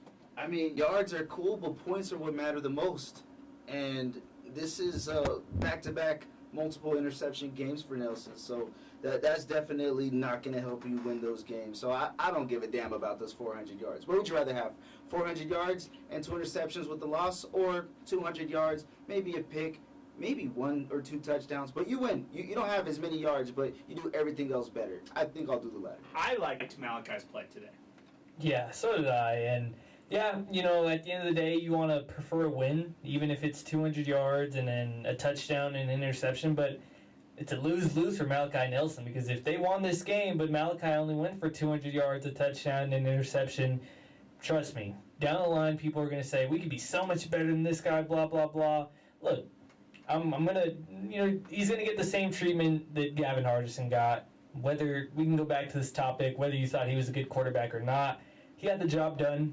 You know, he did what he needed to do at times, and look, he didn't get any favors, you know, with the play calling, and neither did Gavin. Like I said earlier, it just doesn't feel like, you know, Scotty's play calling meshes with Malachi's play style as good as, you know, he may have thought in the beginning of the recruiting process. I know people want to look at Malachi and say selfishness, NIL. Look, Marshall, we've seen the reports. Marshall was giving up the big bucks, man. So were a couple other teams. This was not Malachi's highest offer. He could have gone somewhere for the money. Like, this guy wants to win. I'm tired of the selfishness accusations. Like, I see him on the sidelines. He can easily just be a diva. Like, I think this diva rep, it really has almost little to no real backing. Like, nothing that we know, concrete evidence that this guy is a diva, that this guy is a loser. I don't get why people see that. And, I mean, yeah, he doesn't want to take a hit. You're a quarterback. Who knows? How do we know Scotty's not saying, hey, just go down every play? Like, don't take a hit. Well, I asked the question earlier this week about what they want him to do in those situations when they scramble. They just want him to throw the ball away. Yeah. I mean, if that's the case, then just throw the ball away or stuff like that. Like, I think it's unfair to put everything on Malachi when, at the end of the day, they were still running the ball up the middle, down 31-10 for a yard. Like, that's the truth. They were still putting Malachi in 3rd and long situations. I mean, just they should have abandoned the run game. I don't care if Malachi throws 60 passes this game. You know, he was slinging it at times, and those 2 drops, I feel like, I don't know, maybe they count pass, you know, deflections. I don't know, because I felt like there was like 6 or 7 times that a receiver could have easily made that type of catch, and he just drops it with ease. Like, it's insane to me. Sometimes it even feels like Malachi may be putting too much on the ball because these receivers really just cannot catch. Fair fair points. When I said I liked his play, this is what I'll say. I just think he put the ball in play, and I think they had no answer offensively other than what he was doing. So I'll just keep it a little bit more simple and say that I get all the knocks against him. Actually, I don't shy away from all the knocks against him, the criticism and the praise. I think you take both of them. Both sides of it for Malachi Nelson. How do I assess him through 4 games? I mean, he's a 1-3 quarterback, right? Like Skylar Locklear, he didn't have a winning record last year as a starting quarterback. Cade McConnell is probably the only guy on this team who at one point was like at least 500 as a starting quarterback, but even him, I mean, he's like 2-3 as a starting quarterback for UTEP. So anybody you want to throw out there, anybody you want to mention, a couple of different Shea Smith calls and thoughts as well. I mean, I'm just not there. I'd say that the passing game was the only thing that was working for them today, and they put Malachi in those situations late in the game, and yeah, those were interceptions, but I didn't believe UTEP belonged to be in the game during that late process. Like during the late part of the game, where this game, in my opinion, it was already over when it was 31-10. I like the spirited effort on trying to come back in this game, but I thought it was done. It was 31-7 at one point, for crying out loud. Like, they settled for a field goal instead of going for it on 4th down and made it 31-10. Like, the nice touchdown that was the 44-yard touchdown pass from Nelson to Wandame Davis, and then the second one, the 20-yard pass to Wandame Davis for a touchdown. Like, those are good things that I guess you can maybe take away, but to me, still loss. To me, those were pretty much, not in garbage time, but defense was playing a little bit off. They weren't doing those umbrella coverages as they were, and Malachi Nelson was able to find his passes. So as far as the interception goes, that's not the one that is going to make me think that it was a bad or poor effort from Malachi Nelson. The interceptions and those final 2 drives, they needed to put the ball in play, and unfortunately for him, he 2 passes that were just picked. So he's had a turnover issue too, and that has to be said as well. Back to the phones we go. Milkman, thank you for waiting with us, my man. Thank you so much for joining us. It's past midnight and you're still with us, but I'm not surprised because you're always with us, Milkman. I appreciate your phone call. Hey, what's going on, guys? I'm getting an echo. Are you guys getting an echo? Sorry about that, man. The reason being is you're on speaker. So if you got us on speaker, you're on speaker back here with us. So you just go on ahead and maybe just bear with us.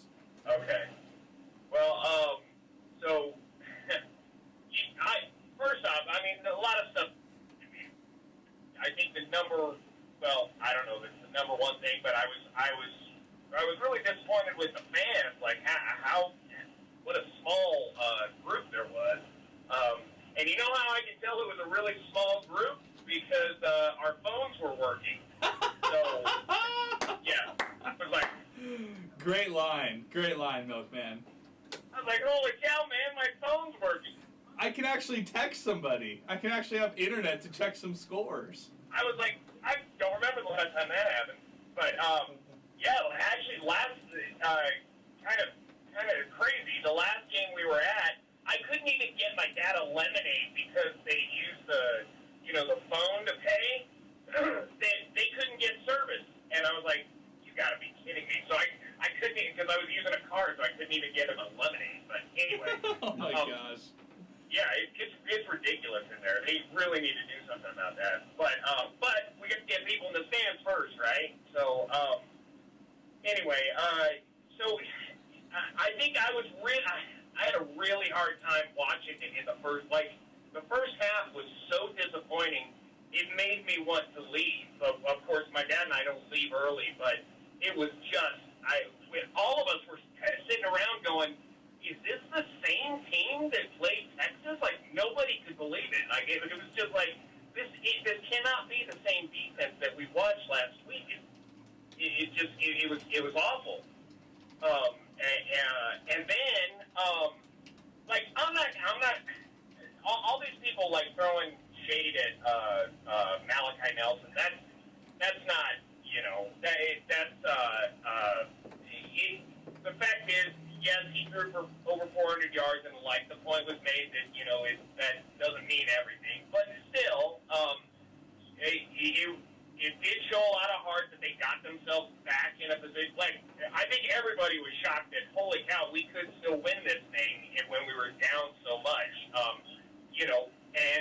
of course, the interceptions broke our back.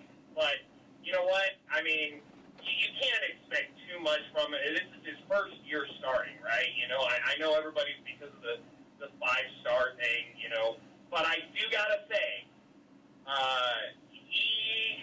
he was putting the ball in some positions where actually the guy in front of me made a good point that I think it was number 14 or whoever that got the interception.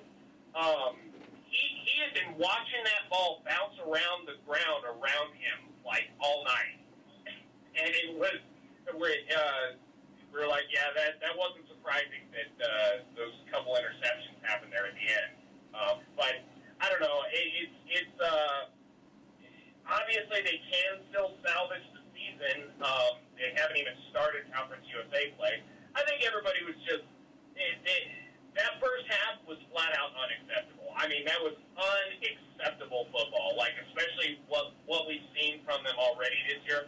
And I would have said every game they had gotten better, except for this one. This one, that was totally unacceptable the way they were playing. It was awful. But then, you know, second half happened and they did a little better. So I don't know.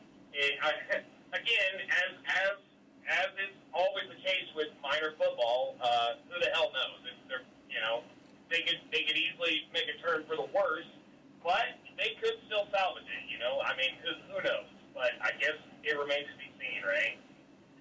Yeah, we'll just have to wait and see, Milkman. I don't know. I feel like you're as dumbfounded as we are back here. I still can't believe it. This one's gonna feel nightmarish in a way, in a mini nightmare. But ULM defeats UTEP 31-25. If I just had to simulate today and wake up tomorrow, I would have said, what happened? Did Malachi get hurt or what happened? Yeah, we were talking on the way home. My dad was like, you know, I'd have rather got beat 40-0 than lose like this. And I was like, yeah, you're absolutely right. Like it was unacceptable. That's the only thing I mean. That's the only word that comes to my mind. It was just unacceptable. Like that is nobody should be okay, especially with the first half the way they played. Nobody should be okay with this. I agree. Thank you, Milkman. Appreciate your phone call, man. Thank you for weighing in. Guys, just remember this. Bookmark this one right here. Bookmark this game right here. And if they want to come back at the end of the year and say, hey, we were only 15 points away from getting to a bowl game, bookmark this one right here. Because this was not a 15-point. This was not a one-score game. Okay? I don't care what the scoreboard says. This was not a one-score type of game. And that's how I feel, Sal. That was just my reaction right there. Yeah, and the crazy part is like, if we look at what happened throughout the game and you know, pinpoint certain spots, it's like, dang, if things went their way on a play or two, they could have won this game. Think about it, right? How crazy is that? Let's just run there. Like, hey, if they just kick a field goal, they don't even go for the touchdown. Right now they're down 3. Now that changes the end of game scenario, but they also had a field goal missed as well. True. So that's at the very least 6 points that didn't go your way, and you lose by 6 tonight. Right? All that happened. We're not saying it didn't, but it still doesn't feel that way. It feels like they got their butt kicked. Because this game felt more 31-10 than it did 31-25, because that 21-point deficit was just gut-wrenching for the longest part of the day, right? That felt like the whole game. Yeah, those nice long touchdowns are cool, but nah, it didn't feel that way. You're right. Zay, I think we got to take one timeout. We got to take at least one break here on the program here. So I'm going to give you a sec to build a break for us here on the program. We need one timeout here on the program before we get to a break. And I think this is a perfect way to end here, and then hit a quick break here, and then be back for more on MinerTalk. Let's go to one of the past caller of the shows, Trolley Dodger, who is back with us. Trolley Dodger is here with us, and when Trolley Dodger is calling us at almost 12:30, almost 30 minutes after midnight, you know something's brewing. Trolley Dodger, welcome aboard, my friend. What up, Adrian, Sal, Zay? Nah, bro, it ain't happening, dude. I told you in a tweet, like, I know you don't follow me, but I'm on your threads. But, like, It's either Utah State, Louisiana Monroe, win one of them, and that'll tell us if we're going bowling. That'll tell us if we're going bowling. And it didn't. Okay, so forget it. We're not going bowling, you know. Bet the under. If you bet the under on, you know, and you use your code BRO600, you know,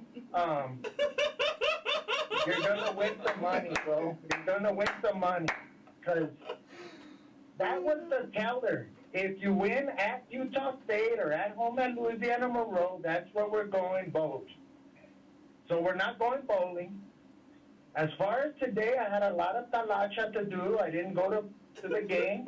I had a bunch. But my family was like, well, if you're not going to the game, well, then, you know, I got to do something. And I'm like, well, do something. Go for it. They chose the locals. They lost 2-0. They didn't score. So they came home unhappy, and I'm unhappy, and we both know the outcomes. Let's just start it, bro. The first play of the game, this dude doesn't let it go out of bounds. It's going out of bounds, dude. Come on. It's not like, I know the football is shaped weird, but it's going out of bounds. Just let it go out of bounds, dude. Just let it go out of bounds. Let it go out of bounds, bro. You know, but he doesn't, so we start at the 12. And I was just, and usually, like, I'm a baseball fan, and I'm just like, hey, your first batter's gonna, you know, tell you how this game is gonna go, you know? And it doesn't matter if it's an out, but if it's like a 12-pitch at bat and he grounds out, hey, that's not bad. All right, let's go. We're gonna battle. Oh, no, it's not gonna be that kind of game, is it? It was that kind of game, bro. And I heard a lot of your callers earlier talking about Nelson. Yes, the completion percentage is worse, but, dude, give him 10 completions, bro, for all those drops. Visine needs to, you know, put in on the NIL, bro, for all those drops. They can definitely use our wide receivers to advertise their product, bro. Good call. I like it. We just dropped everything, bro. Visine. We were Visine out there. It's hilarious. We should have taken the 3 points, but whatever. You know, I come from a kicking family, whatever. But whatever. I don't mind them going for it. But dude, 3 plays, 96 yards. I understand why you didn't read my tweets, bro. They were after dark material. Oh, I saw them. Don't worry, Trolley. I saw them all. They came a little early into the bed. I have a lot of tweets to get to, my friend, but I saw them. Dude, I tuned.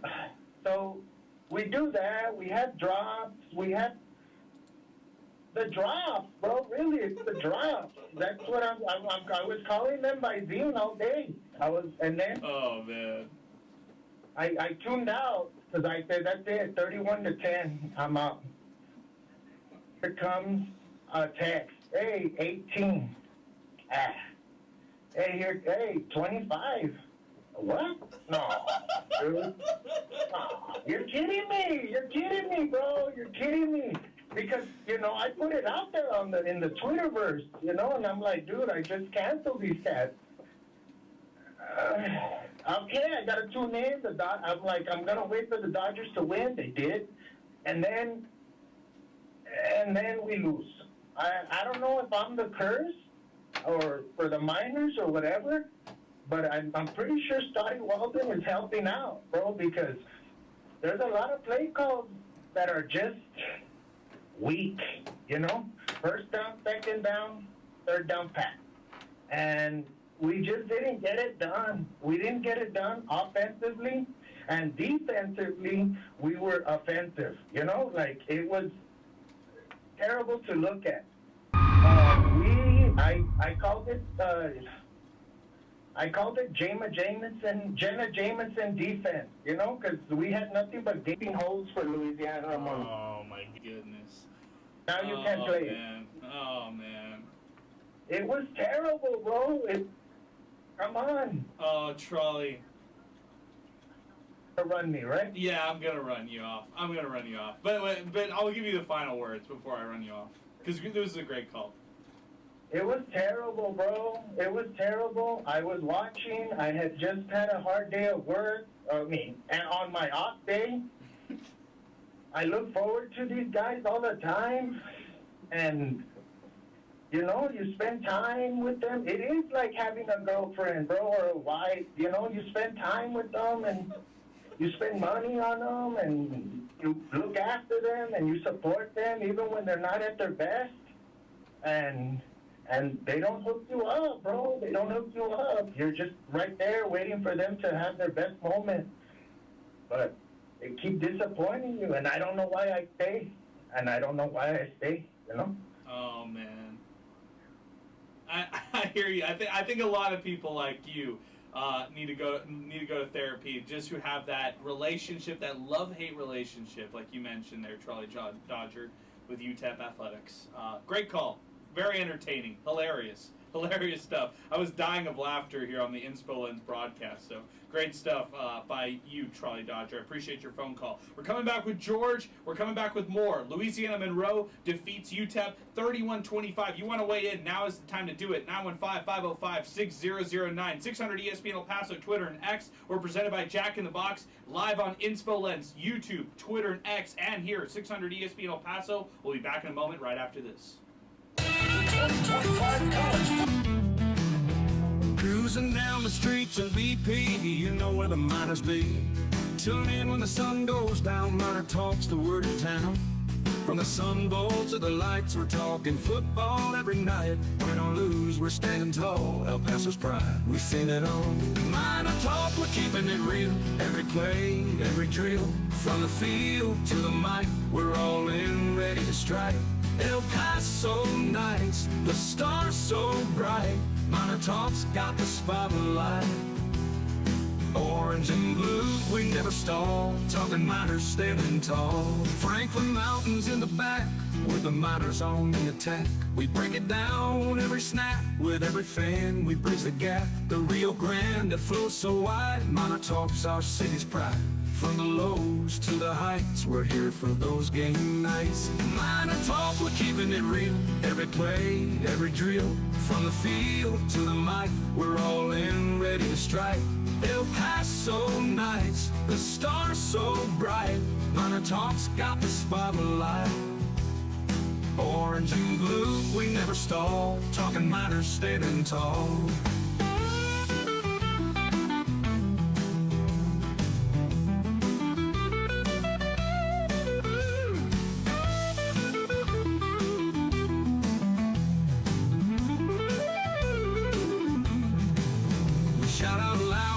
Crowd, every voice we make it proud. From the heart of El Paso, wherever miners let them know. MinerTalk, we're keeping it real, every play, every drill. From the field to the mic, we're all in, ready to strike. El Paso nights, the stars so bright. MinerTalk's got the spotlight. Orange and blue, we never stall. Talking miners standing tall.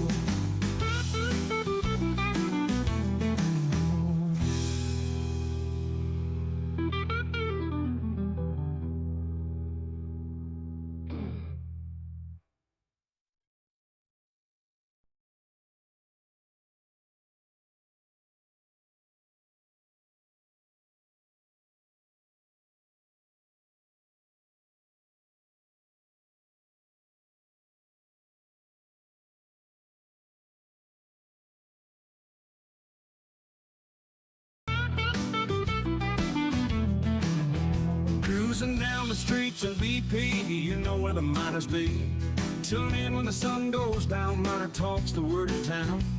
From the Sun Bowl to the lights, we're talking football every night. Win or lose, we're standing tall, El Paso's pride, we've seen it all. MinerTalk, we're keeping it real, every play, every drill. From the field to the mic, we're all in, ready to strike. El Paso nights, the stars so bright. MinerTalk's got the spotlight. Orange and blue, we never stall. Talking miners standing tall. Franklin Mountains in the back, with the miners on the attack. We break it down every snap, with every fan we bridge the gap. The Rio Grande that flows so wide, MinerTalk's our city's pride. From the lows to the heights, we're here for those game nights. MinerTalk, we're keeping it real. Every play, every drill. From the field to the mic, we're all in, ready to strike. El Paso nights, the stars so bright. MinerTalk's got the spotlight. Orange and blue, we never stall. Talking Miners, standing tall.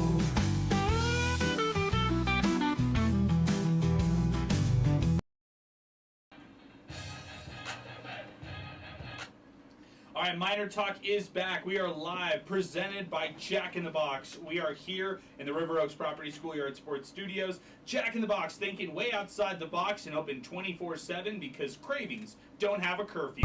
Also, a special shout out and a special thank you to our other sponsors on Miner Talk, like Boomy Dental, Thomas Adams Apparel, New Start Homes, 915 Tours, and the District Pub and Kitchen West, 3233 North Mesa for the District for our next Miner Talk tailgate ahead of UTEP La Tech, which will be next week. Let's go back to the phone lines, and then I've got a fun one for you guys because we haven't really had a chance to have a good little roundtable discussion here to recap this one right here, but this will be a perfect way to kind of recap the night.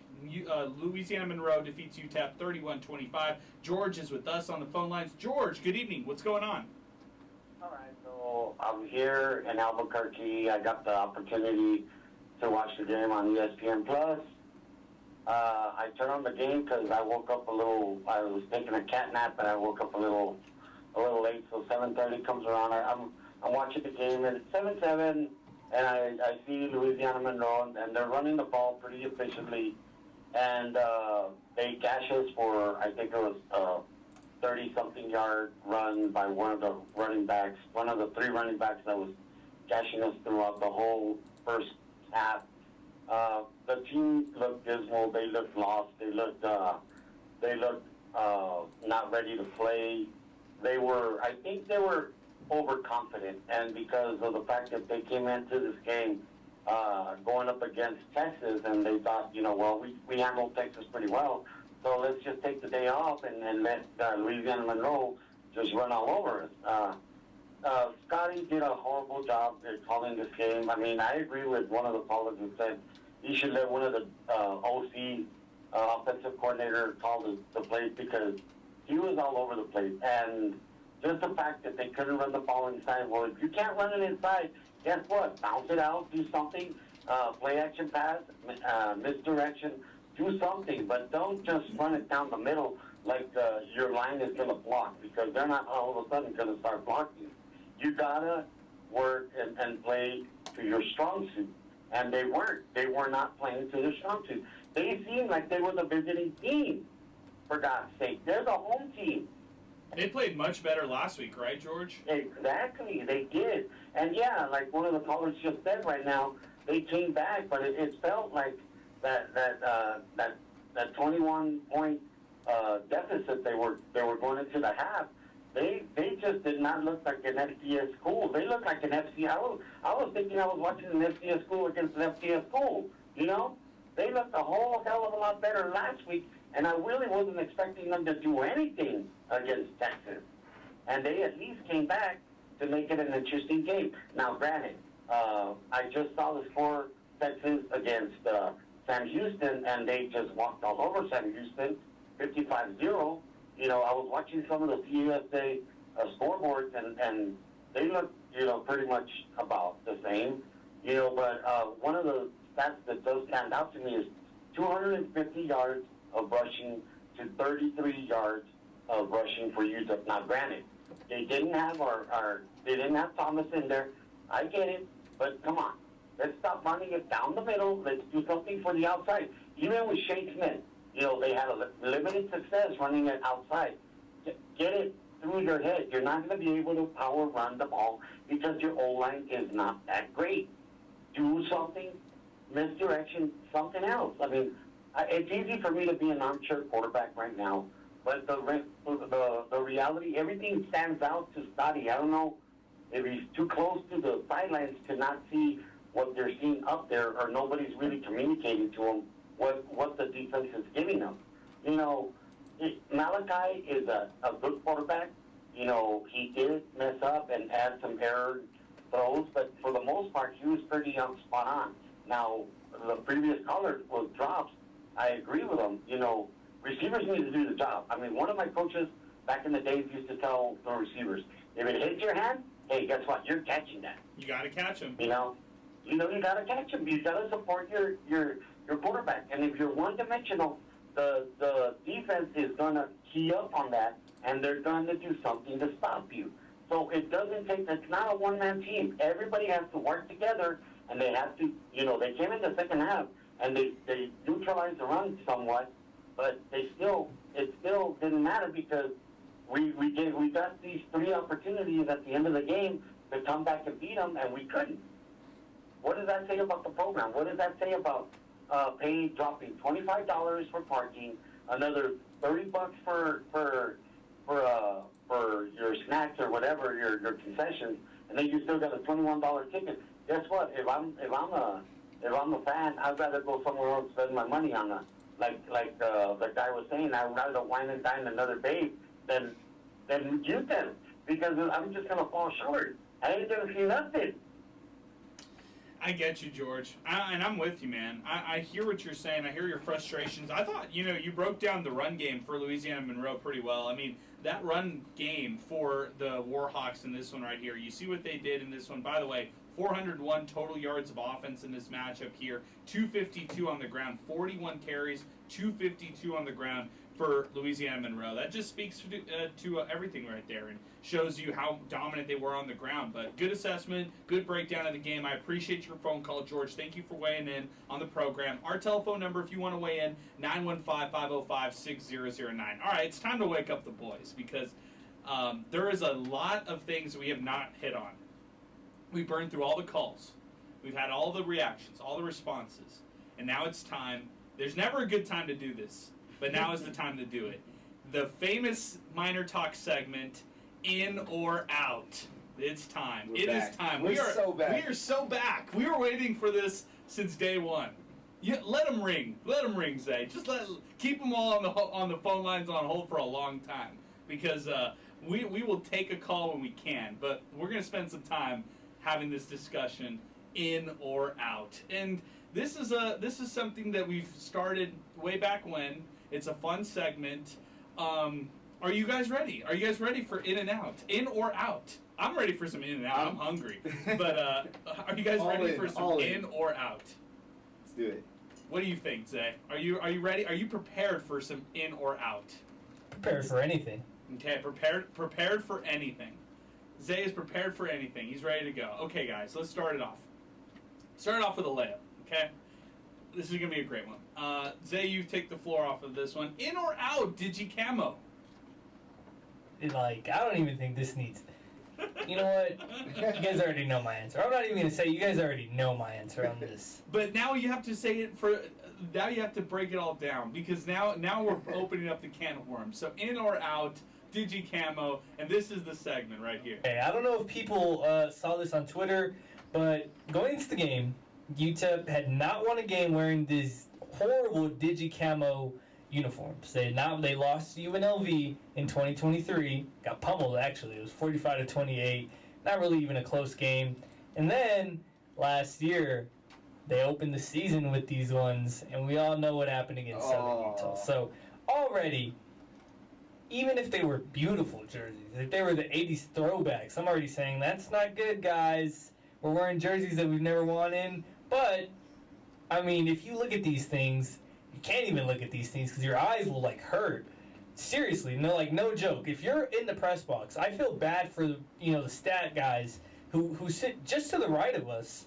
I feel so bad because the numbers on the jerseys are white. The camo is damn near white. So you can't even see who's got the ball. And it's unironic. It's unironic. You can't see who's got the ball because they're wearing camouflage. Ha, right? It's unironic. And then they're just ugly. It's so sad because I get what they're trying to do. But there's so many better ways to do it. There's so many better ways to do it. UTEP basketball had the most ugliest camouflage jerseys ever. They were blue camouflage, and I'm not sure how. I don't know. Somebody said on Twitter it might look better if it was orange. Yeah, but it would still look ugly. There's so many better ways to do it. They're 0-3 now. I'm just saying, hashtag ban the camo. Don't wear these again. It's already, let's find someone. There's other ways. There's other ways to honor the troops, and the camouflage. I get what you're trying to do. I really do. But come on, guys. There's no way somebody looked at those. They're like, yep, this is the one. Okay, Sal, where are you at? In or out? All the way out, man. These jerseys are ugly as hell. I mean, I don't need to go beyond that. And they kind of play worse when they wear them, too. So, no, all the way out, man. All the way out. Not in college football 25. UTEP, every other Oh, that's right. is in college football 25, college football 26. These, for good reason, did not make the cut. Thank you, buddy. I know. All right, guys. In or out? I'll start with you, Sal. Carlos Areola, kicker for UTEP. No, I'm in, man. I'm not out. Okay. Zay. Yeah, I'm in, but I was in on both, I'll be honest, so I think it takes a lot for me to be out on a kicker. Okay, just so you guys know, and again, I'm a fan of the Clint product. I'm happy that he's got this opportunity. We can all do a parade and get excited and all that kind of stuff. But I'm also a factual person. He misses one from 40 yards out. I got it from Twitter that it was tipped. Some of you guys said it as well. It was tipped. So, I can maybe forgive a little bit on that one right there. And then the 27-yard field goal that was good, that was third quarter action right there. That's one right there that you can look at. That, he did nail that one right there. And they feel, I guess, at least comfortable enough for them to move forward. So, okay, all three of us in on Carlos Areola, out on the Digi-Camo jerseys, okay? Let's do this one. The running back tandem of Ashton Emery and Hassan Wilson. Zay, in or out? I'm out, guys. I'm out. There's nothing that I've seen from them that's jumping off the paper. I mean, look, the Hassan had 10 carries for 22 yards. Ashton Emery had 6 carries for 19 yards, which I guess is a little better. It really isn't, but I think that their offensive line is not doing them any favors. Like, you can't really run behind nothing. Like, there's no hole, there's nothing. And look, Louisiana Monroe, like, they had 2 really good backs. Shout out Dorian Lewis. I watched him for the single year that he played at Andrews. He was pretty good, honestly. I didn't realize I was watching him until maybe 5 years later. I look up, I didn't even know this guy. But he had a really good game. So did McReynolds. But Louisiana Monroe, they just put a showcase on how to run the ball. And UTEP needs to take notes because I'm out on those guys.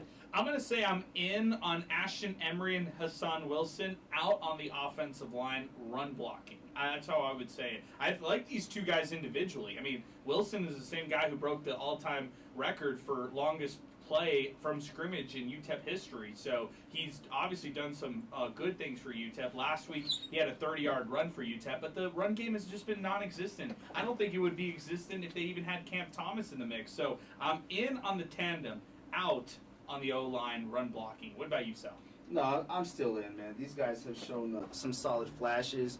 And other than today, really didn't give you a reason to not believe that they could do anything. So this is really like the first bad performance. It's really the first chance that we got to see Wilson get a decent amount of carries. He had the most carries today, 10 out of, 20 that they had in general. So, it just didn't happen today. They weren't able to break away. They had very little room to work with, but if some holes open up, I do think they'll be able to take advantage. Okay, in or out, Sal, Shea Smith as a change of pace quarterback?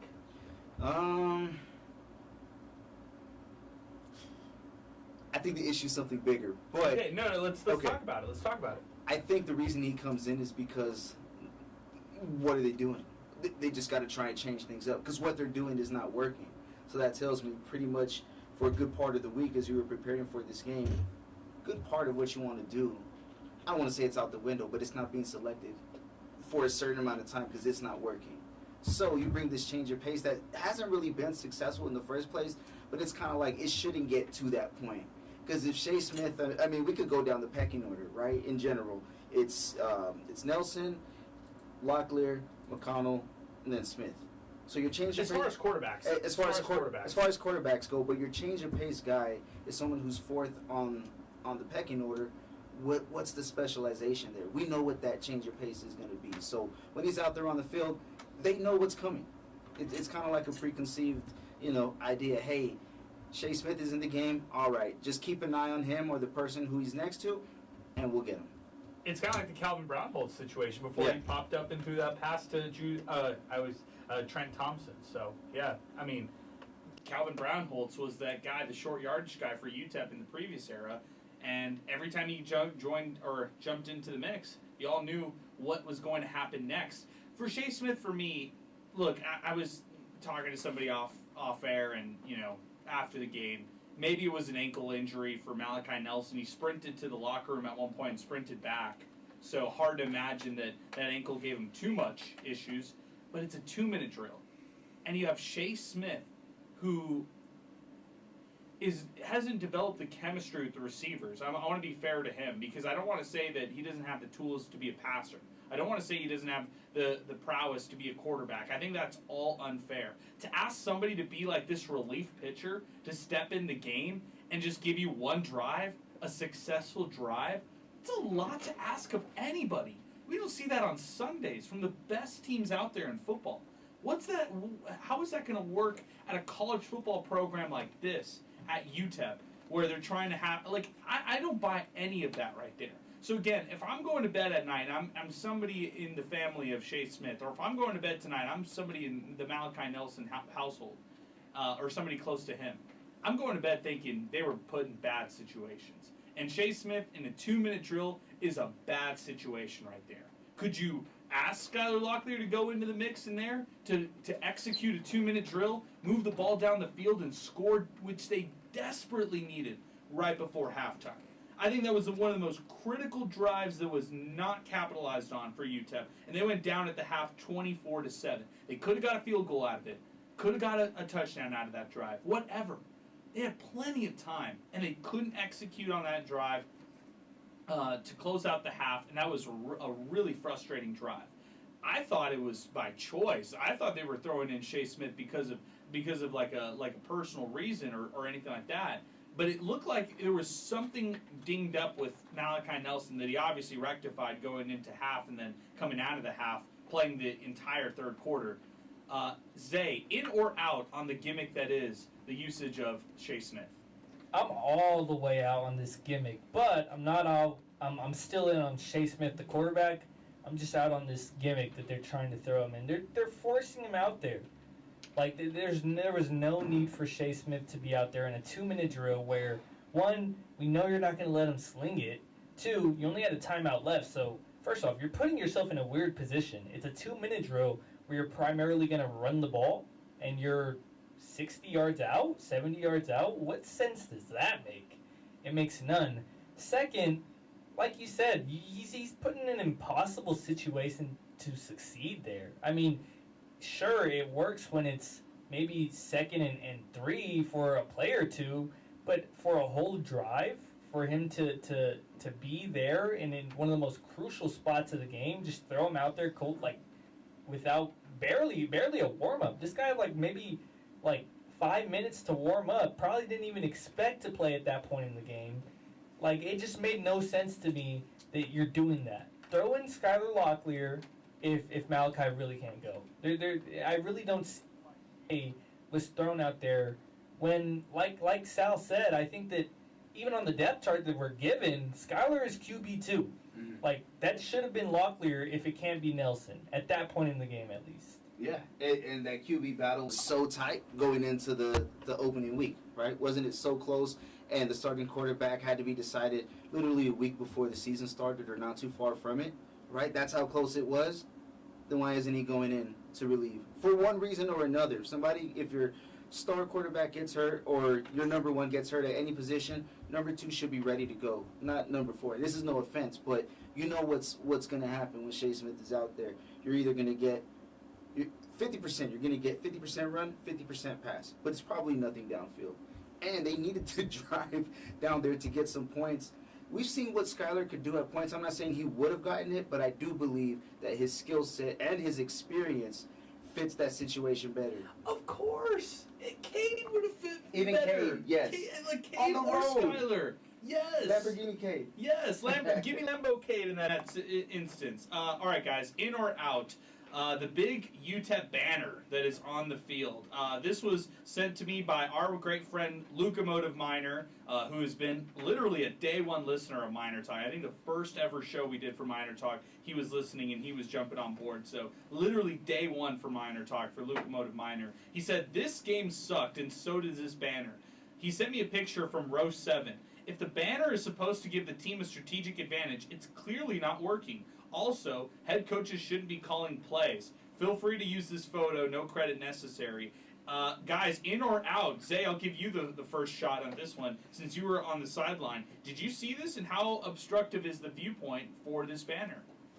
Well, yeah, it's meant to cover all the coaches, the play calls. That way they can't see from the press box. So a lot of teams do it. Louisville did it at the Sun Bowl. I think Washington did it too. Tennessee did it to UTEP last year. Yeah, it happens everywhere. So yeah, it's unfortunate.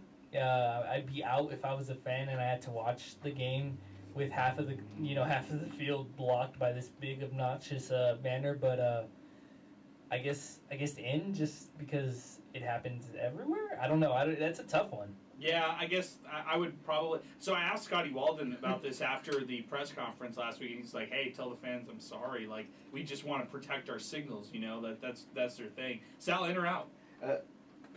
You know what? From a fan standpoint, I'm out. But if I were a coach or something, you want that privacy. It's unfortunate that it has to get to that point. That's the scenario. But I propose a different thing.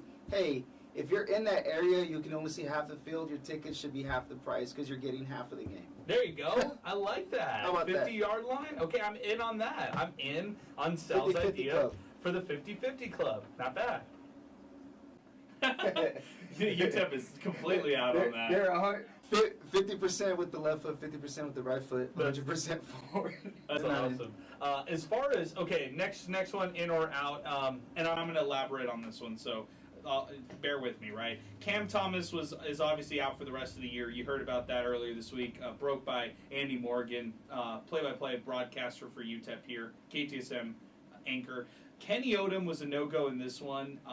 He dealt with that hard fall that he had against Texas. Jalen Rudolph was in crutches and in street clothes. Garrett Hawkins was in street clothes on the sidelines as well. In or out on the wide receiver depth outside of Kenny Odom and what UTEP had to do? Ugh, that's tough because I think that we saw that they weren't that bad. I mean, Wodami Davis came out of nowhere. This guy recruited, he played quarterback in high school, so he's new to the position. Had a great game.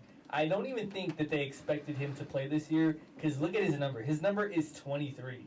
That is the most disgusting number I've seen a wide receiver catch a touchdown wear. Hey, Praise and Melele wore that number, right? Yeah, that's even worse. I forgot about that. But 23 is like reserved for running backs. Anything in the 20s, then we're getting a little frisky if we're going any other position. But he looked really, really good. He had 6 receptions, 119 yards, and 2 big touchdowns. So did Trayvon Tate. But beyond that, yeah, I didn't really like Eric Willis. I didn't really like... I'm blanking on the names because Troy Goins? He didn't look too good either. He didn't look too impressive to me. I think a lot of drops. Like I know it only said 2, but I just felt like it was so much more. Just watching the game, there were so many more balls that should have been caught. And besides Wodami Davis and Trayvon Tate, I was not impressed by this receiving corps. So I'll go out. I think it's Wandame, but I like Wandami or whatever you were saying. But I think it's Wandame. I'm not sure. I'm not unconfirmed. Sal, where are you at? In or out on the wide receiver depth? I'll say in because there's no other choice. I mean, your top 2 guys in general who are supposed to be touching the ball, they're out, man. And we've already seen touchdowns from other guys. Tate, we got to see Goins with a nice touchdown a couple of weeks ago. So, I mean, there's no choice. And we saw a touchdown that was taken away by Brown as well. So I think Brown. And those guys have to be it's crazy because they stepped up in some parts, but you got to step up all the time, especially when you're coming in. It's your time to shine. You're trying to crack the depth chart. Hey, now it's your time to go out there and do something. And they delivered some, but they needed all of it. All good, Zay. There we go. Yeah.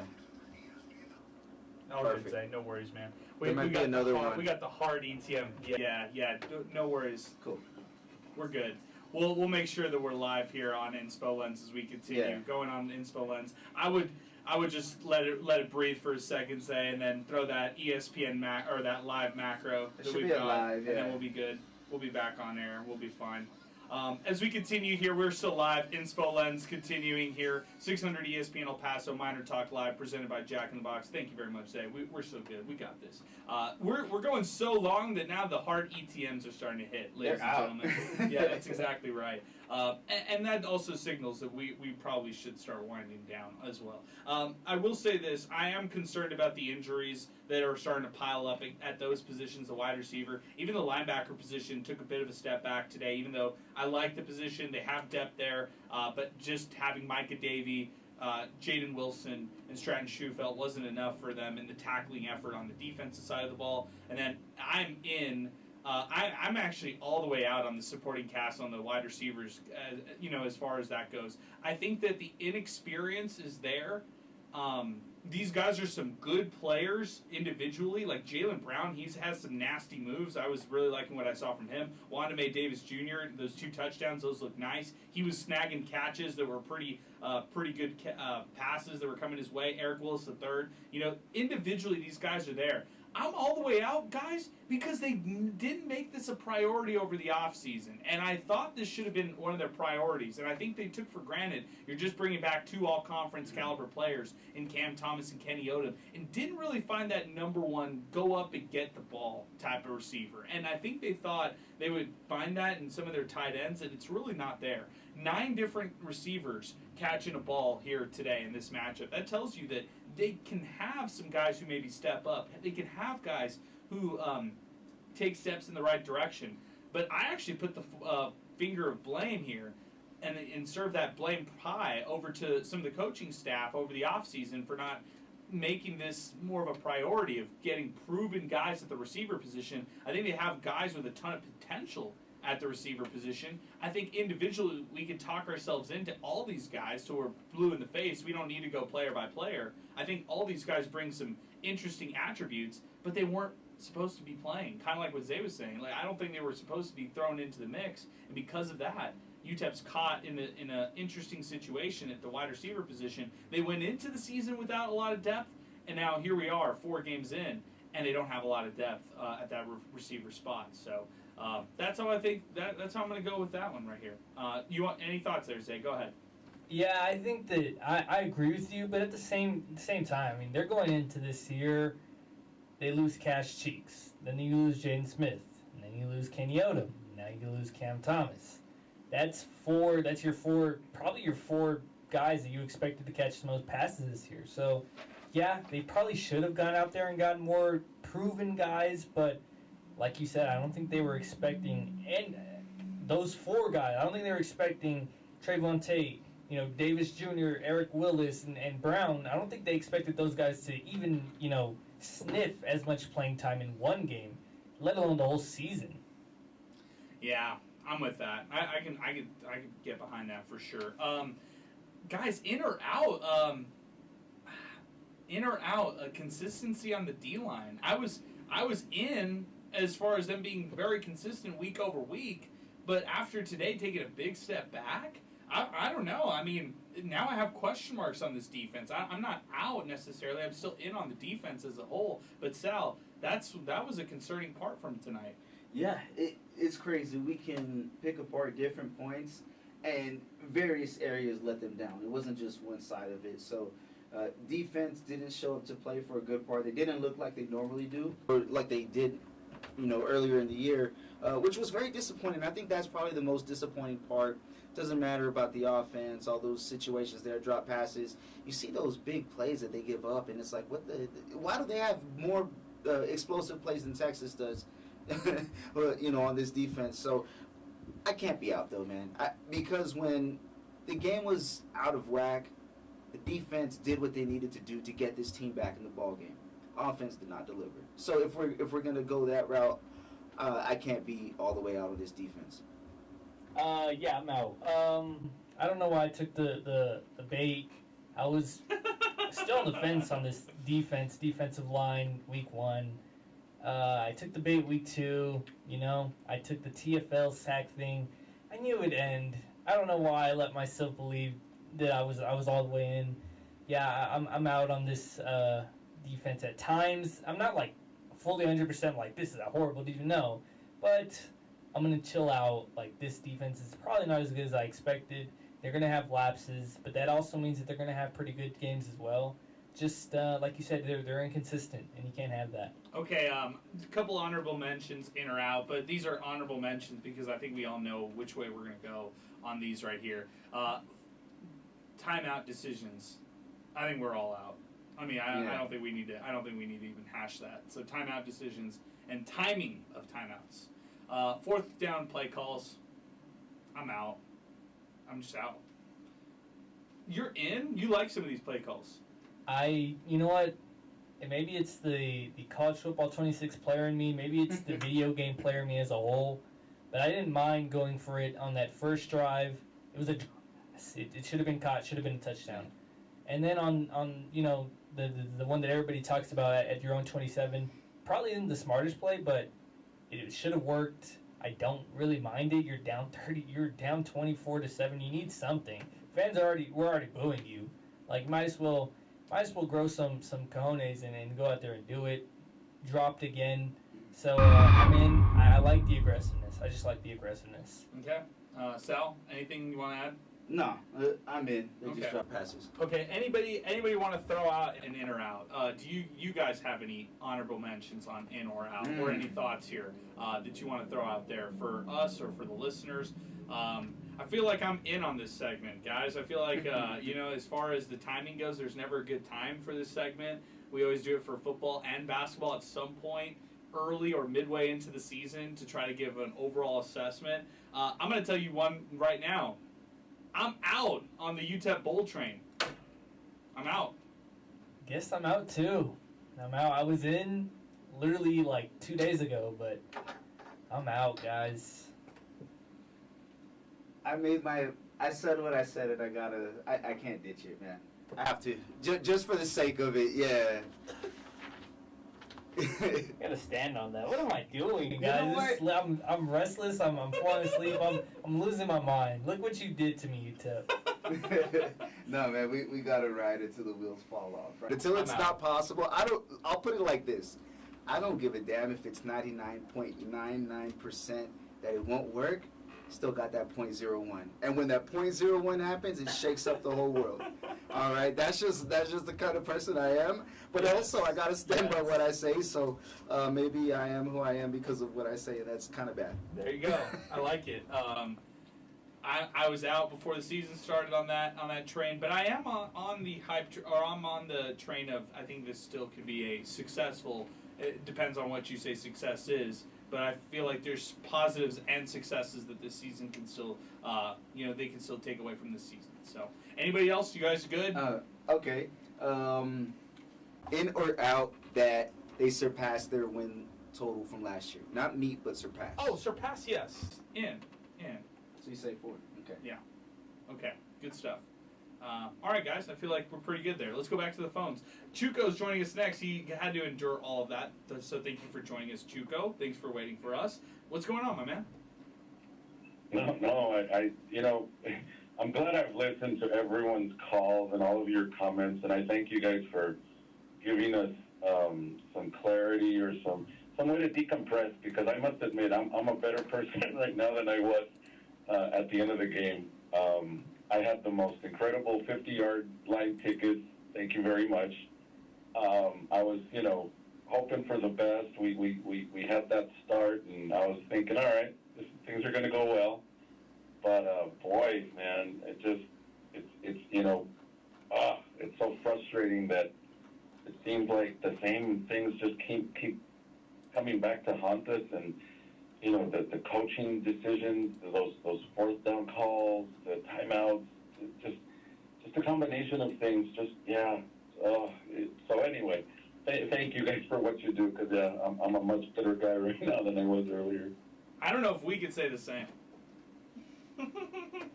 Well, I don't think we're much better people right now. I think we're much worse people and tired and grouchy and all of that and surly, but I'm glad you enjoyed it, Chuko. I appreciate your phone call. Thank you for hanging with us. Thanks for the kind words and the sentiments. And I appreciate you joining us as always, man. Thanks for weighing in. 915-505-6009, that's our telephone number. Let's just read through the final comments here. This one's coming in from our YouTube stream, by the way, from Steve. He came in, head coach Scotty Walden, into a very collapsed program that he's had to rebuild. But either way, people in El Paso have high expectations after everything these fans have gone through with all these letdown years. That's a good point. This is also from Chris, a hot take from Chris. Is this your hot take, Chris? Are you going to say this is yours? Okay. Chris is saying this is his from Inspo Lens, by the way. Okay, so Chris says, let's be real here, Miner fans. This isn't a tough luck loss. This is a program loss. You can't sell progress when you keep losing these winnable games. Louisiana Monroe didn't out-talent UTEP. They out-executed, and they out-coached, and they finished, period. And that's the problem. UTEP has good enough players with talent-wise to win these types of games. But when you get to the fourth quarter, who do you trust? Walden? Right now it feels like Miner fans can trust heartbreak more than they can trust this coaching staff. Look, 31-25 isn't a blowout. It's worse. It's another close one that slips away that shouldn't have even be close, and that's how that shouldn't even be close, and that's how you lose not just games but also fan bases.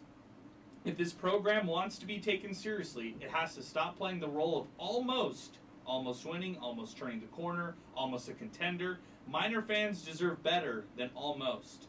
This should be the last wake-up call. If you want to be respected, stop being the team that everyone expects to almost win and start being the team that actually does. Well put, Chris. Man. So many sad memories flowing through my head. All these games. And he's like, almost. And I'm like, dang, man. I'm thinking about Texas Tech overtime off the crossbar. I'm thinking about missing the field goal against Western Kentucky on a team that could have been bowl-bound in like 2015, 2016. Yeah. North Texas on the road. Good. When you had the opportunity to go to a bowl game, but you had Gavin Hardison out hurt, and you're riding it with Calvin Brownholtz as the starting quarterback that game to close out the season. He had 5 touchdowns. That's the crazy part. He was like 5 touchdowns. He was like Jameis Winston. Yes, exactly. Home game on the road. Pandemic shortened season. If you know, you know. Yeah. Yeah. A lot of memories. And definitely. that's just football. That's just football. Hey, basketball practice starts Monday, baby. Basketball practice starts Monday. Who is ready for that? Let's keep it moving. Got more comments coming in. Adrian, very few families of 4 will pay between $100 and $200 to watch UTEP lose games. Good point. Chris at ChrisBanks21. Great to see him and his family last week, by the way. Shout out to Chris. Adrian just got home for the UT game tonight. What a difference a week makes. Texas destroyed Sam Houston, and UTEP goes home and looks terrible. What's also disappointing is the fact that only 15,000 showed up for this game.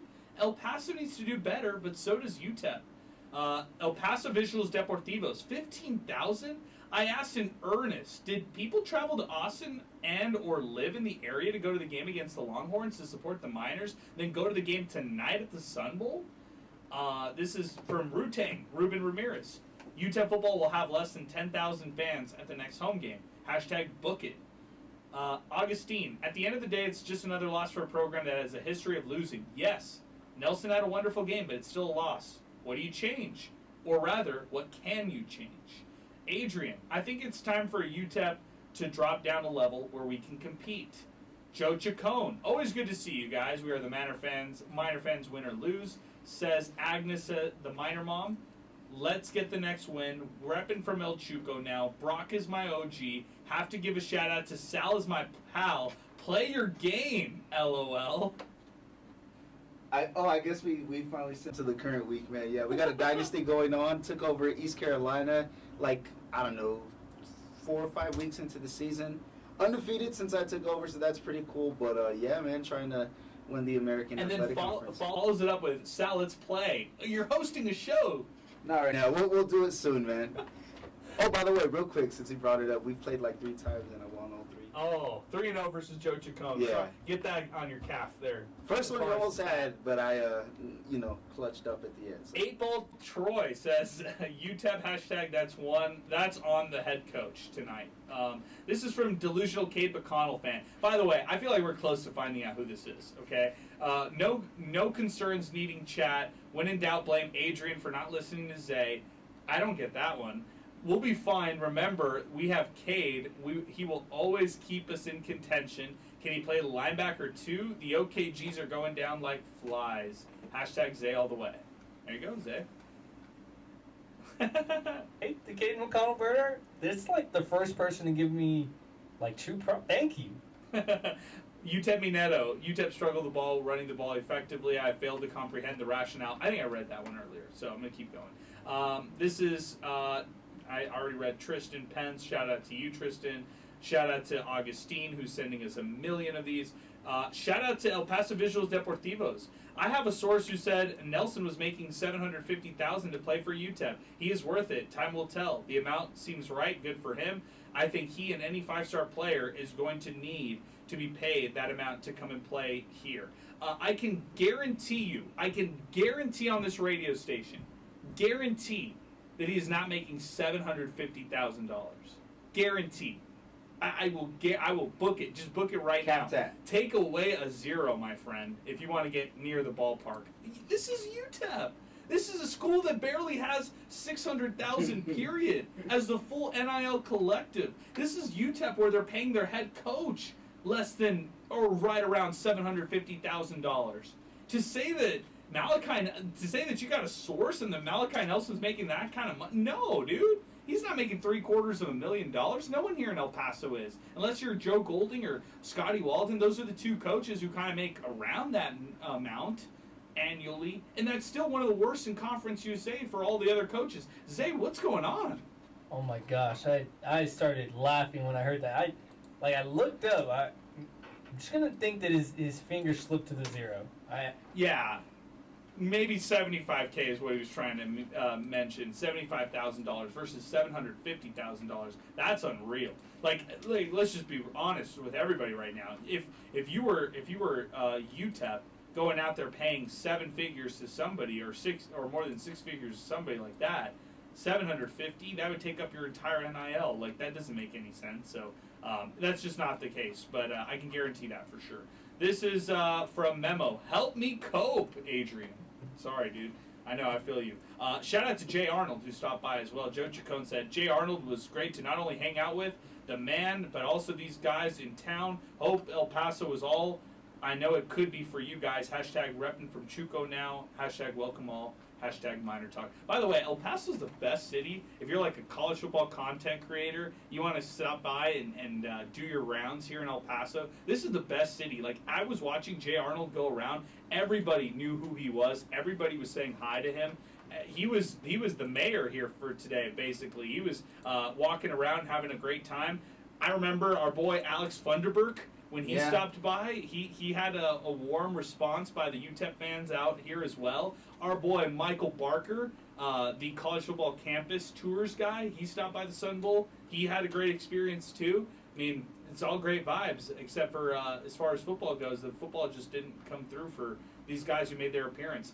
Guys, let's wrap it up by talking Conference USA. And you guys just react to any scores you want to talk about, okay? Number 8, Texas annihilates Sam Houston 55-0. Sam Houston's 0-4. James Madison destroys Liberty on the road 31-13 in this matchup. How about this one? A 21-point second quarter that led Nick Minucci and Delaware past FIU 38-16. How about that final game, Zay? UTEP at Delaware. That's not going to be a win right there. Mark that as a loss. Yeah, I can never mark Delaware as a loss. They could be undefeated, and I'll never mark them as go. Yeah, I just can't do it. Kennesaw State defeated Arkansas State 28-21. Jacksonville State looking like one of the best teams in this conference. They beat Murray State 45-10. Not a good opponent, but still. Marshall, here we go, guys. They defeat Middle Tennessee on the road 42-28. Vadiato terrible quarterback, man. I don't need to see any more of Gaudiato in college football. I want to win the game, so just gonna be eating a lot of Jack in the Box tonight. There you go. I think they had a big win last week too. I'm trying to pull it up. Let's see. Or a couple weeks ago. No, it was a bad loss. We'll get to it. We keep going. I'm going to say this team's okay. Western Kentucky defeated Nevada. Good win, by the way. 31-16 for Maverick MacGyver, who we got a chance to see here in El Paso, play against El Paso teams when he was in Midland. Maverick MacGyver, baller. Western Kentucky destroyed Nevada 31-16. Missouri State defeated UT Martin 42-10. Yeah, and they beat Marshall the other week. There you go. So, there it is. Turn of events. La Tech beats Southern Miss 30-20, and that's who UTEP has next week. So there's your rundown of Conference USA, the Conference of Champions right there. And UTEP falling with a big loss, Louisiana Monroe 31-25 over the Miners here tonight at the Sun Bowl. Guys, let's go final words. Turn the page next week. La Tech must win. Next 2 games here at home, opportunity for the Miners to rewrite their wrongs that they had this past week. Zay, I'll start with you, and then we'll wrap it up with Sal, and I'll give some closing thoughts as well. But go ahead, Zay. Cowboys fans blame Dak Prescott.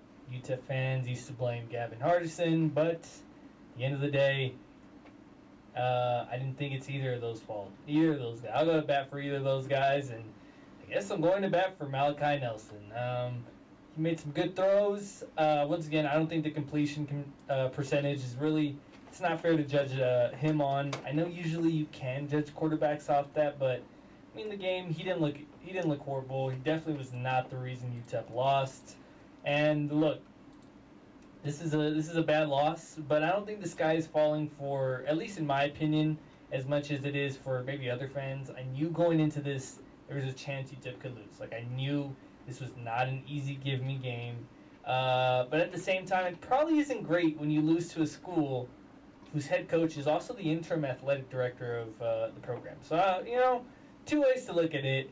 I'm gonna look at it right in between. It was a bad loss, but it was a loss that I could have seen maybe coming. So, you gotta find a way to snag a game here between La Tech and Liberty, and that's going to be hard to do because those are 2 teams in the top half of Conference USA, and right now UTEP is nowhere near that. Sal? I'm just going to bring up the potential scenario, and give me a percentage chance you think of this happening. By the time UTEP and Sam Houston play each other, they will be fighting for their first conference win. I think that's possible. Right? I think it's possible. What would you say, like 60, 70, high 80? I'd say 50-50. 50-50. Is that fair? Yeah. Like 50% UTEP wins one of these next 2. 50% they don't, and they go into that game, Sam Houston, Wednesday at Sam Houston, and both teams are looking for their first conference game. Sam Houston has New Mexico State next. Loss. Then they have Jack State. Loss. All right. Now for UTEP, we mentioned La Tech, whose defense is a lot better. This is not La Tech from a couple years ago. Yeah, I don't know. And then Liberty. I don't know what to expect from UTEP anymore. Who they just have UTEP's number these last couple of years. I don't know what to expect from the Miners anymore. Last week they outperformed themselves. This week, take 2 steps back. That's just how I look at it. I'm not going to get too low on this one as well and say that the sky is falling. I am disappointed of the loss, and I'm shocked about them losing to Louisiana Monroe. Thought this would be an easy win. I told a lot of people double-digit victory for the Miners. I am disappointed about this. I think this is going to hurt fan excitement. Fans are going to be out. And maybe UTEP will have some success kind of waiting in while everybody else kind of is out on the team. So my final thoughts are, UTEP in front of 15,000 fans did not show up. They disappointed their fan base out here tonight, and they can't go away from that. The only way that they win their fan base back is you go out there and win the next 2. Does that mean that you move the needle come that first week of November when you're hosting Jacksonville State? Well, I don't know. I don't know if that's going to necessarily move the needle or not. But it could move the needle for that Battle of I-10 game, which is in late November. But will that game even matter for either side? Maybe it will matter for one side, but will that matter for either side? And I'll go out there and say that, New Mexico State's had a better start to the season than UTEP, and that's not even, a big debate right there. I think it's kind of one of those factual things. Miners fall to 1-3 on the season. They have to avoid going 1-4 because to climb out of 1-4 is a lot more difficult than trying to do otherwise. And are you just, if you're UTEP right now, are you caught up in the injuries? Are you caught up in all of the off the field stuff that is kind of hurting this team right here right now? And those would be the questions I would ask right now going into next week. But we'll flush it out. We'll get ready for next week. We'll be out there at the press conferences. We'll ask the hard-hitting questions like, are they going to retire the Digi-Camo jerseys? And we'll be back in action next week for another edition of Miner Talk. Special thanks, as always, Inspo Lens. We were live. We had 1 million people watching us here throughout the night. So appreciate Chris. Appreciate Inspo Lens. We were live here throughout this whole time on YouTube and Twitter. So if you want to go back and watch us, do it. You could watch us react to the hilarious calls like Trolley Dodger, and even the hard-hitting calls like Ronnie or even Kevin or Carlos from earlier today. Definitely watch us on YouTube, watch us on Twitter and X. And then special thanks to everybody here in the building, Sal Montes, Zay Galindo, I'm Adrian Broaddus. We want to give one final thank you to Jack in the Box, our presenting sponsor here on Miner Talk, along with Boomy Dental, Thomas Adams Apparel, the District Pub and Kitchen West, New Start Homes, and 915 Tours. For Zay, for Chris, for Sal, I'm Adrian. We're signing off tonight. Over 2-hour broadcast here on Miner Talk, presented by Jack in the Box here on 600 ESPN El Paso. This Friday.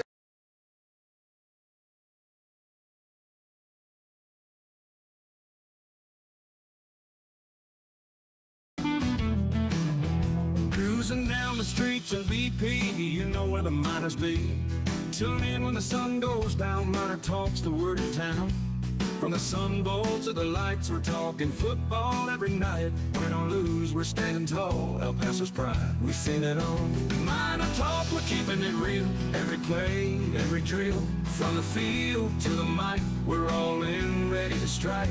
El Paso nights, the stars so bright. Miner Talk's got the spotlight. Orange and blue, we never stall. Talking miners standing tall. Franklin Mountains in the back, with the miners on the attack. We break it down every snap. With every fan, we bridge the gap. The Rio Grande that flows so wide. Miner Talk's our city's pride. From the lows to the heights, we're here for those game nights. Miner Talk, we're keeping it real. Every play, every drill. From the field to the mic, we're all in, ready to strike. El Paso nights, the stars so bright. Miner Talk's got the spotlight. Orange and blue, we never stall. Talking miners standing tall.